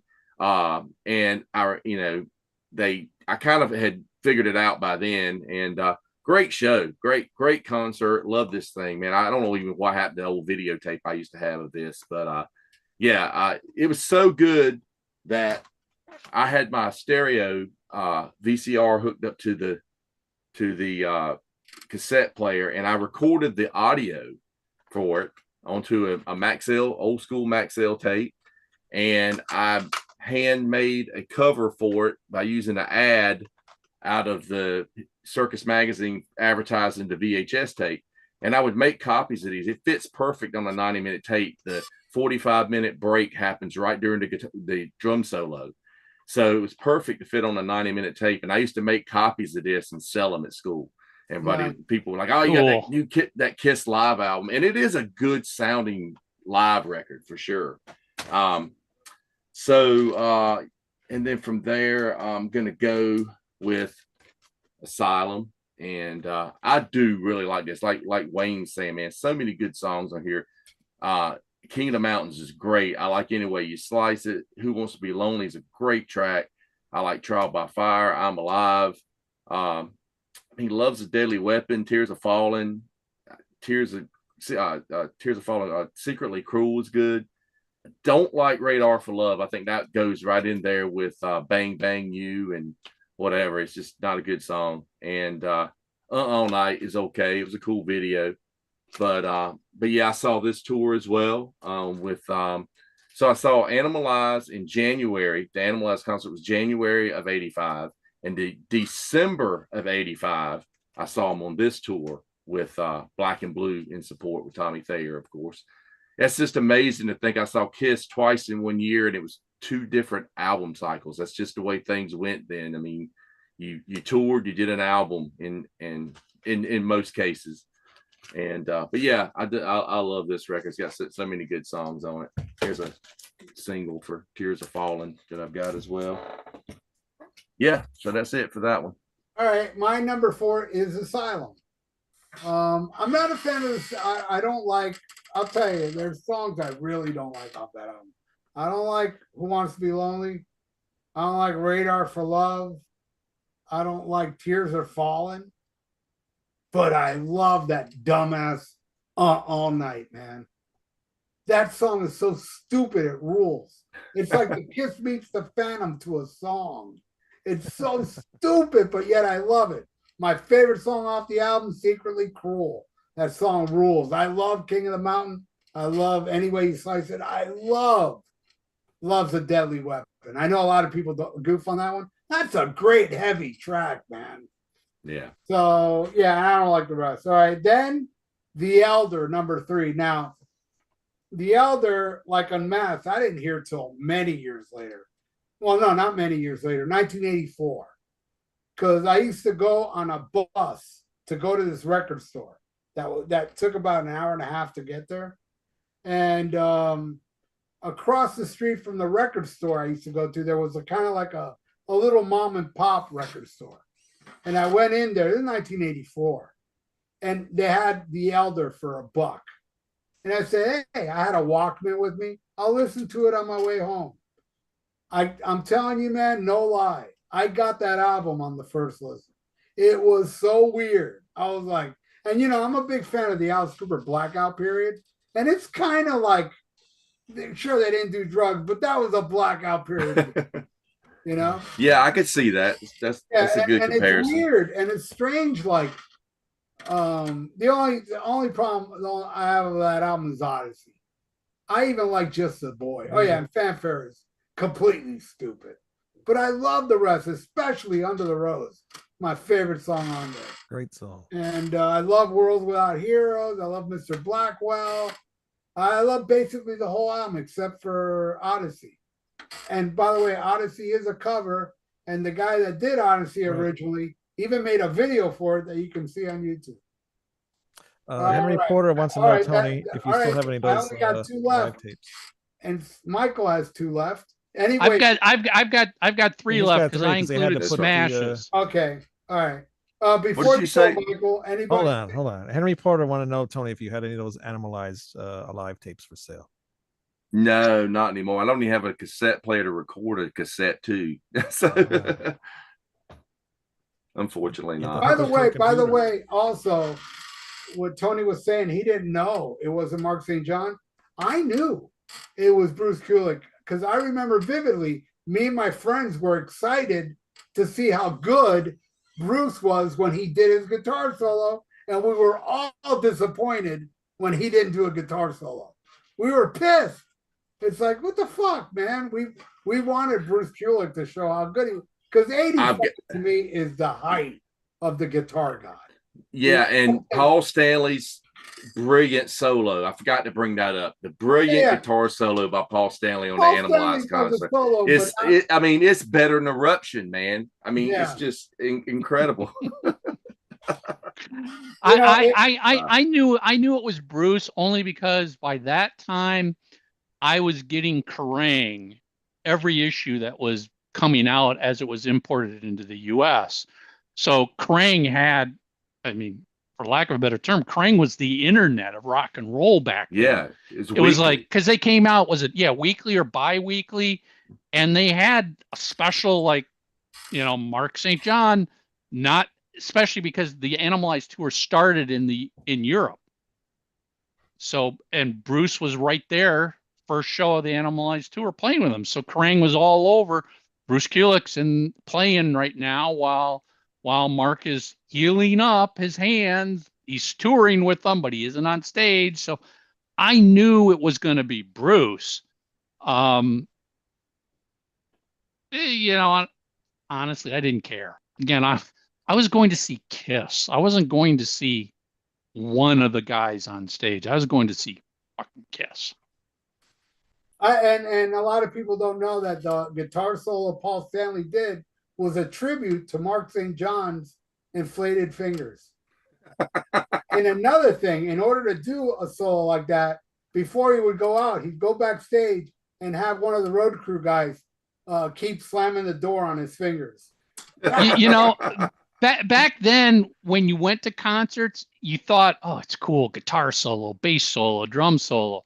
Now, I'm so fucking glad we don't have, because those are all wasted opportunities to play songs. But at the maybe a guitar solo, but what the fuck is there a bass solo? Boom, boom, boom, boom, boom, boom, boom, boom, boom, boom. I don't need a bass solo. No offense, Wayne, but when the drum solo happens at most shows, which they still have at a lot of the dinosaur rock that's bands, bathroom break. That's restroom beer break, man, for sure. Yeah. The only people I want to hear drum solos from is Mickey D from Motorhead, and when he was in King Diamond too. The only person I want to hear do a drum solo is fucking Wayne Noon. Nobody else. I don't know how to do drum Yeah. solos, but You gotta learn. the one of my most favorite drum solos was when I went to go see Ed Guy, and their drummer he played the Imperial March from the Star Wars or whatever, and he just played along to that thing. That was one of my favorite drum solos. It was awesome. But otherwise, yeah, you Yeah, don't need drum solos. those solos back in the 80s from all bands. Now you look back and go, what a fucking embarrassment most of those were. You I have will. no right to be doing a solo. Paul Stanley, you shouldn't be doing a guitar solo. Gene Simmons, what are you doing a bass solo for? I have this I'll old give props to Eric Carr because the Eric Carr solo that he started doing on the Crazy Nights tour with the Simmons pads, that was pretty unique and pretty original at the time. Yeah. But still, I even look back and go, I would have rather had you guys play another song. I don't need a solo. I have this Let old alone three I, solos in a I concert. I encourage an extra long drum solo during the Crazy Nights tour, so they don't throw out any more Crazy Night songs. I have this give old me your All top right, so top three. my remaining three. Number three is Asylum. I think Asylum might be the most underrated Kiss album because way too many people judge it by the cover and the costumes they wore in concert. Yeah, terrible. If you the worst though. The back is the worst. Yeah, if you just listen to the music, the fucking songs on Asylum. I remember when this came out and I first listened to it. It was the first time in many years as a Kiss fan. I was like, well, this kind of harkens back to 70s Kiss every once in a while. Yeah, the intro to Secretly Cruel is total 70s. I mean, King of the Mountain. I loved King of the Mountain. I was like, that fucking is great. I thought Tears Are Falling was great. A Whole Night was great. I just felt like this was actually a pretty good rock album if you got past the fucking glammy, makeup-y looks. It also had a New York vibe to it that I don't think any Kiss album after Asylum had that New York vibe. Was that recorded in New York? Yes, I think it was recorded. I think it was at the record plant in New York, maybe. It has a New York vibe. Yeah, it was the first full album that Bruce was in there as a permanent member, and I was like, again, timeline being everything, the freaking revolving doors of guitar players that Kiss went through from Ace to Vinny to Mark St. John to Bruce, it was becoming a joke. It's like, what the fuck? Are we changing guitar players every 6 months here? Okay, Bruce was on the Animalize tour. He settled in. He's now here on the Asylum album. It almost felt like the first solid Kiss album in many fucking years. So I love Asylum. I think it's a great album. The number two for me, Creatures of the Night. It's just, as I said earlier, when I played that for the first time, it was like, oh, these guys are fucking back. After dealing with Elder, Unmasked, Dynasty, half of the solo albums, meaning Gene and Paul, Gene and Peter's, Ace's solo and Paul's album, I was fine with. But it was like, God, Creatures of the Night, it's a fucking rock band. It's a rock band. And it was heavier than anything they had ever done before. It was a heavy metal album. I have great memories of that album, listening to that album, that tour, that whole era, just being obsessed with it. It was tough to be a Kiss fan still because they were not getting respect. They weren't getting the coverage. They weren't getting what they deserved. But as an album, Creatures of the Night was just couldn't have asked for a better album at a better time for a band that needed something like that to kick them in the ass. And then my number one is Crazy Nights. Why? I don't know. I mean, me neither. It just I still love listening to it today. Yeah, there's some not as good moments. I mean, Deep in the Night, I'm like, what the fuck, I heard that on the Wendy O. Williams album. You didn't have anything else. And then when I heard Sword and Stone later, I'm like, I would have taken Sword and Stone over Thief in the Night any day. Um, I don't Well, know, Crazy that's Night. another song that could have took off altogether and put Sword and Stone on. Yeah. I mean, Yeah. Crazy Nights to me sort of represents, in my mind, what Kiss is all about. Good times, having fun. These are crazy, crazy nights. We're a million strong. We're doing it my way. We love You it know, loud. I know there's some fans who are like, "Oh, it's all overly positive, believe in yourself, gushy, gushy shit." Well, Kiss was always that way for me, especially when I would hear Gene and Paul do interviews of like, "Do what you want. Don't listen to your parents. Don't listen to your school teachers. Do what you want. Listen, follow your heart." I don't know. Crazy Nights is just maybe it was the right time, right place for me. I mean, music is all about the moment you first heard it. That it sets a tone for you for the rest of your life. I don't know. I mean, I had just graduated college. I got my first job working in the music industry. I'd moved out of my home. I got my first apartment. You know, things it was good. It was Michael, good times. not to cut you off, but don't you feel it's really amazing that Creatures of the Night is your favorite Kiss album of the 80s and you still graduated college? That's You mean amazing. you mean Crazy Nights? Crazy Crazy Night. Nights. That's what I meant. I mean, I grad did I graduate? I graduated in June of 87. When did Crazy Nights came out? September of 87? Probably. Yeah. Something like Probably, that. yeah. So it hadn't been released yet. But and it's funny, somewhat timeline story at that period. I graduated college, and for the shits and giggles of it, I sent Kiss a resume. I sent a resume to their management office in New York City saying, I'd like a job working for Kiss. I didn't ask for a specific job. I'm just a fucking crazy Kiss fan. Who doesn't want to work for Kiss? And I still got the letter. I got a letter back from Chris Lent. I didn't know who Chris Lent was back at the time. Now we all know who Chris Lent is. Chris Lent sent me a letter back saying, well, we currently don't have any positions, but if you're ever in New York City, let me know. We'd love to meet with you.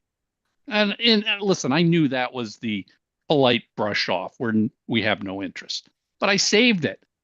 And that was 87 and 98.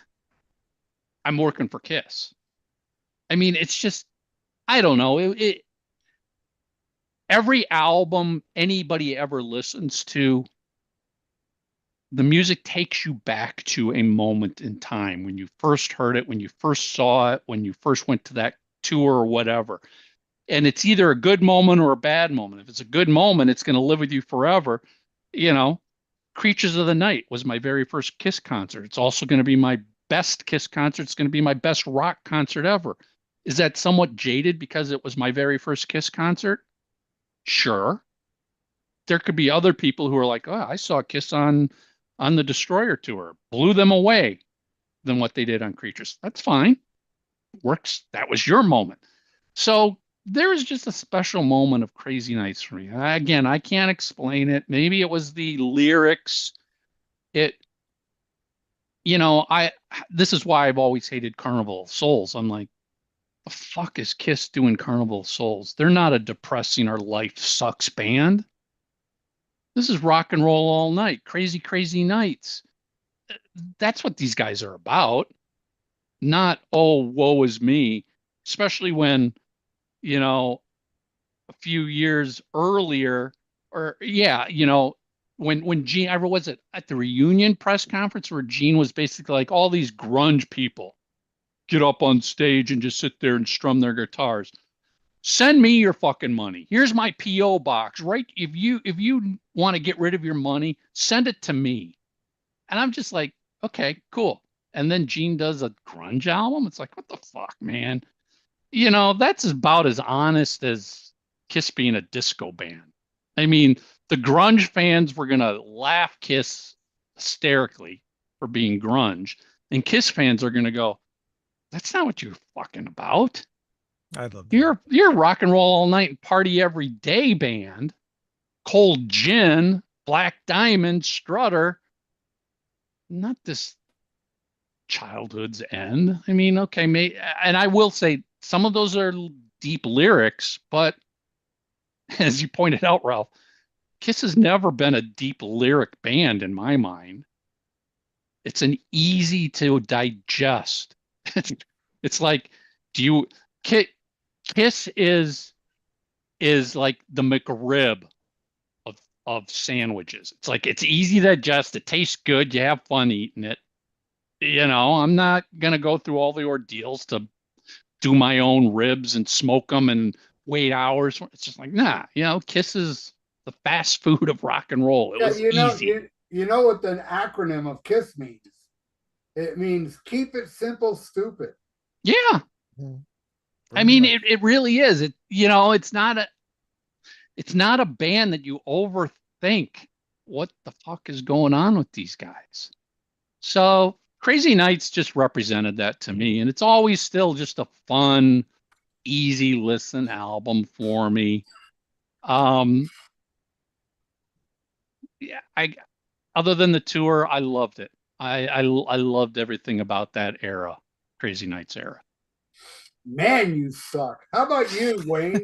Yeah, he's the second person I know that's his favorite album of Kiss. Me. That's it's not my favorite album. It's my favorite 80s. That's why I wanted Michael on it. I was like, man, Michael likes that album. We gotta. I mean, I go number 1 is Rock and Roll Over, and depending on the day of the week, 2 and 3 could be Crazy Nights, Destroyer, maybe Revenge. But my favorite albums kind of run all generations of Kiss. I just want to say there was 130 people watching this show, and this chat's been going crazy this whole time. Man, that's awesome, man. Yeah. So many people. It's because I'm here. That's true. But usually only have like 2 people watching. Yeah. I didn't only bring Almost Human fans. I brought people that hate Brandvold to the show. Exactly. So you can't fire me because the ratings are really good. Yeah. Yeah, we're gonna have you on again. You bring the haters. And believe me, there's more haters than lovers out there. All right, Wayne. All right. My number 2, Creatures of the Night. I mean, that's pretty self-explanatory. I mean, that's just a great album. Like Michael explained before, Kiss was back. They got the makeup and they were just dark, and they just had awesome songs. The album's awesome. I love Creatures of the Night, Saints and Sinners, Rock and Roll Hell, Danger. I love it loud. I remember that video, watching that video. I love that video. I Still Love You and War Machine. And a lot of this has like a lot of meaning for, like, because back in the days I was a huge wrestling fan, and ECW used to play War Machine. It was Taz's theme song when he came out. And I think somebody else had another song. Maybe somebody else had like I Love It Loud or something. But I heard a lot of these songs off of the ECW shows I used to go to. So there's a lot of nostalgia with that album. But my number 1 of the 80s, can anybody guess? Because I haven't mentioned it yet.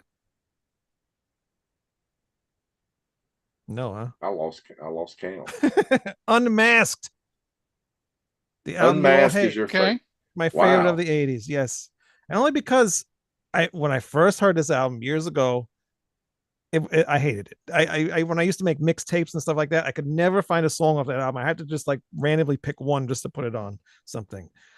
2 years ago, I think, or maybe 3 years ago, and at this point now, we on my other show, Rat Salad Review, we did a review of the album, and I'm just listening to it. I'm like, holy crap! How did I just like pass this album up? And then also too, Jorn Landy, he did a cover of Naked City, and that also great cover. Yes, great cover. That made me go back to this album to want to listen. Like, why would he pick a song off of that album? It's just like nobody likes that album. And after listening to it, I'm like, wow, there's a lot of really good songs on over here. Even though that song, like, Is That You, the first song that's on there, somebody else did that song, but they did it, and I love their version of it. It's really good. Shandy, even though I watched the video, it's really corny. I really hated it at first, but now it's just like one of my favorite songs off the album. Talk to Me, Naked City, like I mentioned. What Makes the World Go Round. I love that chorus, and Tomorrow was the one song I would pick to put on like mixtapes and stuff. Two Sides of the Coin, like the name of your show, Michael. And As Easy as It Seems. I mean, that album, I wish I would have liked it when I first heard it as much as I like it now. It's just a really That is the one Kiss album that I've grown to love more than any other Kiss album. Meaning, I literally hated it when it came out and So did couldn't I. listen to it. Well, when I got And now, decades later, I got no hate for it. Could I like a better cover still? Get the fucking stink right, shit off of it. yeah, yeah, But yeah. Yeah. calling an album unmasked when you don't take the makeup off, That's It the would other have thing. it would have quite been much makes more appropriate to call "Lick It Up" unmasked. yeah. I Right, mean, right. Sure. but as of any Kiss album that maybe I That should didn't have been your like to cover. I like now, That. Unmasked is the one that has I've grown to love so much more. It really is. It really is a really good album. It's Right just on. Wayne's favorite is Unmasked, 80s favorite. huh? The 80s favorite. 80s Yes. favorite. 80's Hey. favorite, and Michael's is Crazy Nights. Crazy Nights. Real quick, Wayne, I would throw in there, as much as I love Creatures of the Night, I think I Still Love You is one of the worst Kiss songs Really? ever fucking recorded. Wow. Every time I hear that, I feel like I'm walking through mud and quicksand. It's like this song is just going nowhere. Would you just fucking stop? You know I what? can't stand that song, period. What made me like that song was the unplugged MTV. You know, I'm the exact opposite. I Still Love You. I hate the live version where Paul Really? does the vocal gymnastic. He's he's tame on the studio version. I love that studio version. Great bass It's player. good. It's awesome. That is the only part of that whole album where I'm just like, skip, go to the next song. I can't. And again, maybe it's just everybody's ears like and dislike things Oh, yeah. based on tones and whatever. I don't know. Maybe it's just something unique for me where it's just like Yeah. that is like fingernails on a chalkboard to me. Michael, I've heard a lot of people say the same thing. I Still Love You is not very loved. I've noticed through a lot of some people are like me, but I think most people don't like I Still Love You. I do, you know. I don't think Creatures of the Night needed a song like that on there. Well, it made Creatures of the Night could have had nothing but metal in your face songs. We don't need the attempt at a ballad. You know, that I agree with 100%. Put a heavy song instead of that one. As much as I love I Still Love You, a heavy song would have been better. Yeah. Definitely. Yeah, I do agree with that. And put I Still Love You on Animalize. Because I love the Million to One. That shit's awesome. All right. All right, Tony. Now your top two. Okay, number 2 going to be Creatures of the Night. And I Still Love You is probably one of the reasons it is number 2. It's just I've never cared for that song much. I mean, the studio version is okay. The drums are great in it, but I call it when they play it live. I've always called it the Paul Stanley wailing song because it just gets on my nerves. That's your restroom beer break is that song. And it was played every fucking tour till the reunion. I know. Yeah, well, I don't know about Revenge. So supposedly, well, was it that Gene didn't like that? He didn't want it on the album, and he wanted "This My Life," and Paul didn't want "This My Life" on the album or something. Michael would know that. I don't know about that. I know. Well, Paul wrote "I Still Love You" about, what was her name, Donna Dixon. Yeah, she ran off with Dan Aykroyd. Yeah, madly in love with her. So it's got deep personal meaning to him. But I know when it comes to playing songs live, the two songs they each give in for each other is Gene doesn't like "I Was Made for Loving You." Paul loves it. Paul's not a fan of "I Love It Loud." Gene's a fan of that. So each gives in so they can keep the peace in the family, I guess. Someone in the chat says, I have a friend that got married and Forever was played at the wedding. He's divorced now. Yeah, well. He could have called her and told her he still loved her. Yeah, exactly. But anyhow, I still love you. It's kind of like a Led Zeppelin song in a way, a little bit, especially Yeah, with it's got a where little bluesy feel. yeah, where Paul yeah, Stanley's and he's Since I've been loving you, type yep, vibe. yep. decent guitar solo in that one. Yeah. Creatures of the Night, though, otherwise, I mean, everything else on it is pretty damn rocking. I mean, I love Saint and Sinner. It's a great track. Uh, just Killer's great. War Killer is Machine. awesome. Yeah. Love it. Creatures of the Night, because there's my I Love It Loud single there, and I have what's the Creatures of the Night, that double The double vine, etched, the double, yeah, yeah, the double track. the etch side or whatever, What's the and B side? What's the B side of I Love It Loud? Killer. Killer? Yeah, I'm pretty sure it's Killer. Let's see. It's Danger. Can you Danger. It's actually Danger. And of course, I have the version with Vinnie Vincent on the cover as well. The bootleg the version. bootleg, purple bootleg version. Yeah. No but matter what anybody says, that was never an officially released album. Just love that photo, the way they did that. They did done so well. I have that poster too, the loudest band in the world poster. I bought mine at a Kiss convention, like in Hackensack once. I think it was like 94 or something. And me and some friends, we all bought one. This guy had them rolled up in a barrel. You just buy them. And one of the some other guy we knew was there. And the next day he said, "Hey, was your poster autographed?" And I said, "What?" He goes, he got back to his room and then unfolded his, and his was completely autographed. And his had Vinny, of course, instead of Ace. The guy accidentally sold his autograph poster, I guess, to the dealer or something. Wow. He's probably trying to find it when he got home and was like, "Damn, did I sell it?" But yeah, so my number one is gonna be Lick It Up. And I've got my Japanese copy as well with the wraparound cover and the single for Lick It Up. Now, I think that would have been a cool album cover. I don't know. I guess that was from the All Hell's Breaking Loose, maybe video. Yeah. What's the B side on that? At least Vinny's head's on the right body on that one. The B-side's Not for the Innocent, and our favorite song, I Still Love You. Wow. Yeah. But man, God, this is such a heavy record. I remember watching The Unmasking on MTV. We got MTV that summer, and I remember watching. They had a Van Halen special on, and I watched it, and I sat up late to watch it and had school the next day or whatever. And, it was like, JJ Jackson comes on and he says, basically like, "Don't touch that dial. We got the members of Kiss in the studio for the first time without makeup." And I remember watching that, man. And, my heart was about to beat out of my chest watching it. It was just like, it was so exciting, but it was also it's kind of a sad, just kind of bittersweet moment, because you're like, wow, it's coming to an end. The theatrics are coming to an end and all, but it was a really exciting time. And then they showed the Lick It Up. The song Lick It Up, the song and the video were everywhere. Yeah. And everywhere. I mean, it was another one of those moments as a Kiss fan, you could be like, "I'm proud. My band is kicking ass." And they're kicking ass with a great song and a great album. And I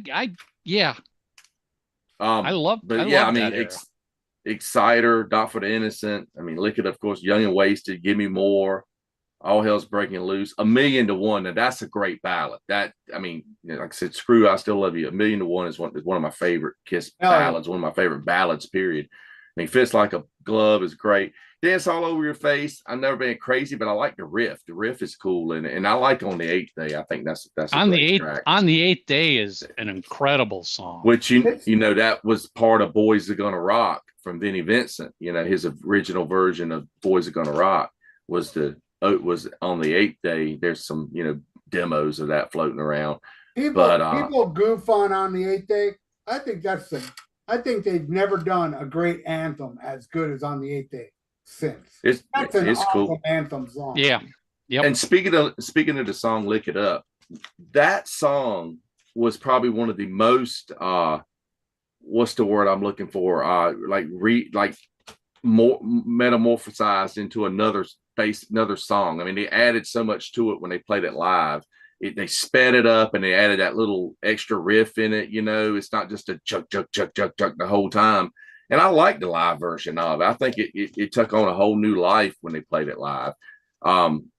But yeah, so that's gonna be my number one from the 80s. Between Creatures and Lick It Up, Michael James Jackson is the most overlooked producer in the Kiss catalog. He doesn't get the credit he deserves. I mean, everybody goes straight to Eddie Kramer, Bob Ezrin, but you look at consistency between those two albums that Michael James Jackson did. Dude, Creatures of the Night to Lick It Up, that's a solid pairing right there. He did amazing work, and he should have gotten a lot more love from Kiss and Kiss fans for what he did. He got such a great drum sound on Creatures, but I think the guitar sound, the guitar tones on this album are just so killer, man. Just so heavy and fat. Just great sounds on it. The product, I mean, not only is he a badass producer, he released Thriller. I mean, that shit sold more than anything. Yeah. He's a good pretty good dancer. Yeah. Do you know that producer Michael James Jackson used to get royalty checks for Michael Jackson sent to him? I didn't know that. Yeah. He had to put the name James in there to help differentiate between the two, because there was always confusion. I remember when Creatures first came out and I looked to the producer, Michael James Jackson, my first thought was, is Michael Jackson producing Kiss? Yeah. That was my first thought. And when we had him on Three Sides, he talked about that. He's like, yeah, people used to get us confused. He'd get stuff for me sent to him, and I'd get stuff for him sent to me. He's just, and when you think about the era of Kiss that he was working with, makeup to no makeup, Ace leaving, Vinny coming in, Kiss was at their lowest they've ever been at that point in time. He had a fucking shitstorm given to him to work with. And he produced arguably two of the best albums that most Kiss fans would agree on. Yeah, definitely my two favorites from the 80s, that's for sure. All right, my top two. I'm going to mirror Tony, man. Creatures, number 2. Creatures used to be my favorite forever. And real quick, when Michael was talking about how, it wasn't easy being a Kiss fan. I wasn't a Kiss fan after Unmasked. I just gave up on them. And I think it had a lot to do, and I know it's not right for me to disband Kiss because of this, but I actually did get beat up by 3 kids wearing an Ace Frehley shirt. I had an Ace Frehley iron on, and these 3 kids were beating my ass, and they were Led Zeppelin fans. Well, they didn't really beat me up. What they did was they threw me on the ground, they lift my shirt, and they gave me a red belly. They just slapped my belly real hard. Oh, God, I'd love to have seen that. I wish it just sucked. It wasn't good. And I think that's what made me pissed at Kiss. Because I even told the kid, because he was like, Led Zeppelin this, Led Zeppelin that. And I'm like, dude, I like Led Zeppelin more than Kiss. Shut up. And he called me, I can't say the word online, but he called me a British cigarette. He called me bundles of wood in Canada. You know what I'm saying? I can't say the word in this day and age, but he called me that, So I gave up on Kiss. And my friend came by my house with a cassette of Creature of the Night, and I told him, no, I don't want to hear it. Dude, you got it. Fuck Kiss. I don't want to hear it, But I finally let him put it on, and it fucking blew my mind. It was like the first song, Creature of the Night. It's like it just like a hand came out of the speaker and just gripped my soul. That I became fanatical as the songs kept going on. I'm like, my God, this is like the heaviest Kiss album ever. And I fell in love with it, Solitaire, and so on. And it's been my favorite Kiss album of the 80s till like maybe 2 years ago, where I finally said, no, no, you know what? I like Lick It Up even more. And I hate the song Lick It Up, by the way. I'm not a fan of that song. I can deal with the rest of it. And my God, A Million to One, man. I mean, I'm so honored I got to see Paul Stanley play A Million to One and Magic Touch at the same damn show. Two of my favorites, you know? Yeah, for sure. What a fucking song. Million to One. I mean, yeah, I don't know if they could have marketed it good, but I think if they would have marketed Million to One Perfect, I think it could have been a hit. Because it's got so many killer elements. And it's not really a power ballad. It's a little bit heavier than a ballad, but it does have a ballad feel. That riff, man, is phenomenal. Jamming. Yeah. Just phenomenal. That so cool chugging riff. Yeah, Lick It Up is my favorite Kiss album, and Creatures is right behind it in the heels. So, wow, this was a long episode. This was a long episode. Before we leave, that's what she said. Yeah. And I don't know, maybe Michael, you know this answer, or maybe can't even say it, but which Kiss album do you guys think will get the next super duper deluxe edition, if there ever will be another one? They already blew it with the first album. Well, it's hard to say at this point because of the Pop House deal. If the Pop House deal hadn't happened, I think it would have been the debut album. I gotta tell expecting that. Out of every album I want a deluxe edition of, it would be the first album. Yeah. Yeah. You know, my understanding is it had already been in work in progress, and this deal happened. I would only speculate, you know, what's the next album that's going to have a 50th anniversary associated to it. Seems like they're you know, attaching themselves to that idea of 50. I mean, again, it makes sense. So, I mean, I firmly believe, yes, we're going to get more box sets because the two they've done have done very well. So it's just, you know, unfortunately, I don't think we'll ever get a Crazy Nights box set. Yeah, I'm gonna act like a retarded Kiss fan right now. You know, Kiss are stupid, man. They should release the Elder box set. That would sell a lot. I know. That would in sell a wood. Yeah, I would love it. It has to be in a wooden box with the door that opens. Yeah. And it has to be a hand. The sad thing is, Ralph, use the hand to open it probably would sell well because there's just enough diehard fans out there with money in their pockets that they'd go out and buy that. I would buy it in a second. But I get, for me, I would think I would, but it still comes down to what's in it. Yeah, well, of course. What what other tracks, bonus material can they put in there? Yeah, you have those demos. Obviously, they can't pull up any live recordings from the Elder tour to include in that. Friday. Just the 3 songs Fridays, yeah. There's a really nice bootleg out. But you guys have probably seen the bootleg vinyl, and it's got the Fridays tracks, and it's got all those demos, those instrumental demos. No, I never seen it. Yeah, but Ace Frehley, there's a bunch of those bootlegs out there. A lot of them are really pricey too. They've got these little box sets out with, you know, all the demos from each album and stuff, but they're really pricey. Ace said they didn't use most of his solos, so. He said, yeah, I mean, I don't know. Maybe there's recording parts that weren't used that they could put in there. What kind of other bonus like tchotchkes could go in there? I mean, they didn't do much for TV appearances. There wasn't a lot. Nothing happened. They basically died the day that album was released. That reminds me, I wanted to bring this up.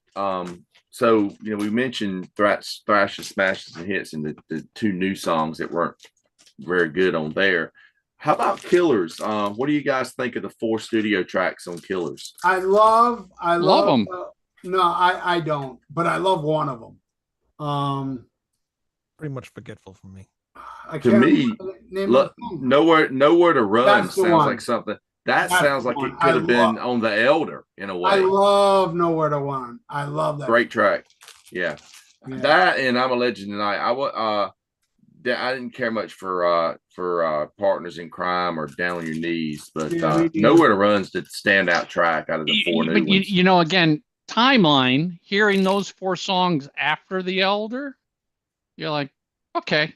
yeah, I definitely take those 4 songs over what was on The Elder at that point in time. Yeah, because you kept up, Michael. I didn't. So Or after Unmasked, I was like, I'd take those 4 songs over what came out on Unmasked. yeah, I didn't hear Killers till maybe the late 80s. I don't know. I did end up getting it on CD, but I don't know how. Maybe at an import store or something. And yeah, I wasn't too thrilled with it, but I love Nowhere to Run. I think that's one of the best songs of the 80's was that song. That song's I remember on the Creatures tour when Paul was doing his spoken intro for Love Gun, and during those eras he was doing those stupid, I went through security and she pulled me aside and she patted me down, and you're like, oh fuck, all right, here we go again, here we go. And at one point during that intro he goes, and she went down on her knees, and I'm like, he's gonna sing Down on Your Knees. I would rather have heard that than Love Gun, because you hear Love Gun every single different concert. Yeah. It's something different. At least Paul was going through a metal detector. Every rap after that, he was constantly at the doctor.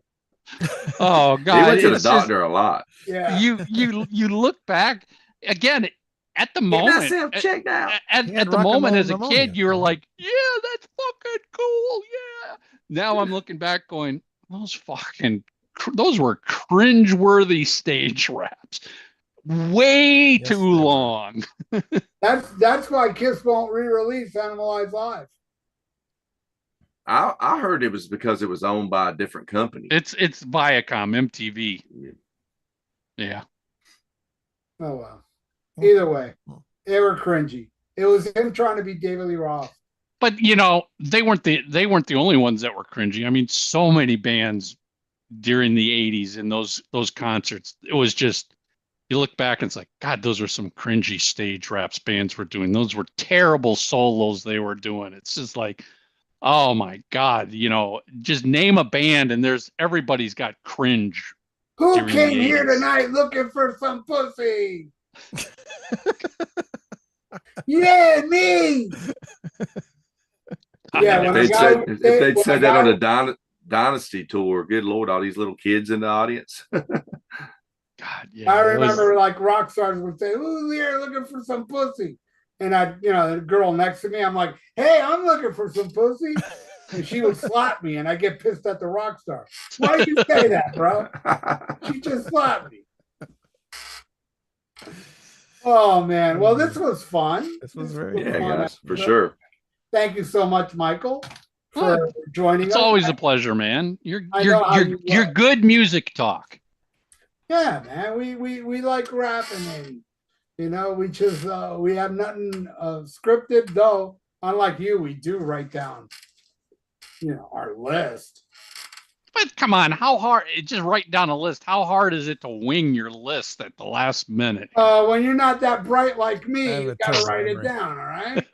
Come on, get with the program. And the thing is, my list, my order could be completely different next week based on what I feel like I want to listen to. That's the cool thing about Kiss, is your top 10 list can change weekly based on your mood and what you're into. And yeah, I don't know. We're lucky that they got so much fucking music out there. Yeah. Yep. And another great thing about Kiss is their music stylings. I love Disco Kiss. I love the, I Was Made for Loving You and Easy as It Seems. Those are 2 disco songs I love them trying to beat Pink Floyd The Wall, I mean, if you're in the mood for that, all of a sudden, they got an album for you. If you're in the mood for grunge, they got an album for you. Unlike AC/DC, which has got every album sounding the same. Yeah. Kiss does have a lot of variety, man. And, they get goofed on, but fuck, man. There's not a lot of bands out there that have such a variety in their, I may They not like, survived. Not many bands have been around as long as they were. I may not like Great Expectation. In fact, I hate it, but it's such a left turn. You know what I mean? It's not Kiss. And I like that. I like if a band, even if I don't like the song, I like that they take chances like that. You know what I'm saying? Yeah, I mean it's kind of like Zeppelin. Every album was a little bit different. Yeah. I dig shit like that. And look, I don't like Metallica, but I respect that they did a change. I don't care. People get to Metallica sold out. Hey man, I listened to that first 3 albums in Garage Revisited, and I'm always gonna love Metallica because of those songs. No matter how shitty their albums were afterwards, I don't care, man. I really don't care. I mean, goddamn, man, it's so trendy to hate on Metallica, but not trendy to hate on Sammy Hagar Belcher. Fuck that shit. I'm here to carry the flag and let everybody know you all are fucking missing out who you really should be bashing. And that's how I feel about that. But anyway, Michael, thank you so much. Got anything to plug? Three Sides of the Coin, the best podcast in the world. Yeah. It just 600 episodes. We just recorded episode 600 this week. Right on. Who the wow? I mean, Congratulations. it's bad. Thank you. It's baffling to think that we were able to find something about Kiss to talk about for 600 episodes. 600. There's been moments where we're like, "Fuck, what the hell are we gonna say this week?" But guess what? Something seems to always happen in these guys' orbit. Yeah, can be talked about. Well, Michael, I mean, just like you do it once a week. I have Kiss Wednesday. I dedicate, and I don't know how many fucking Wednesdays since fucking 2008. Well, back then it was all Kiss, but when I changed the channel to Kiss Wednesday, I haven't missed a Kiss Wednesday yet, and that includes the news. There's always news on Kiss. No matter. There's always something. There really is. I mean, and honest to God, other than every once in a while, if we know we've got a guest or we know there's a topic we want to talk about, I can't tell you how many episodes we literally sit down, hit the record button, and go, all right, what are we talking about? And the conversation just leads to where we go. Sometimes it gets sidetracked and right tracked and lost tracked but we've always likened it to if you go hang out with your best friends in a bar and you just sit down and talk about what you guys all have in common, that's kind of what the conversation is. Sometimes it goes this way, that way. Sometimes you got a specific thing you want to bitch about, but you seem to always have something to talk about with your friends when you hang out. Definitely. Yeah. Yep. All right. Well, awesome episode. Thank you again, Michael. And thank you, Tony. And thank you, Wayne.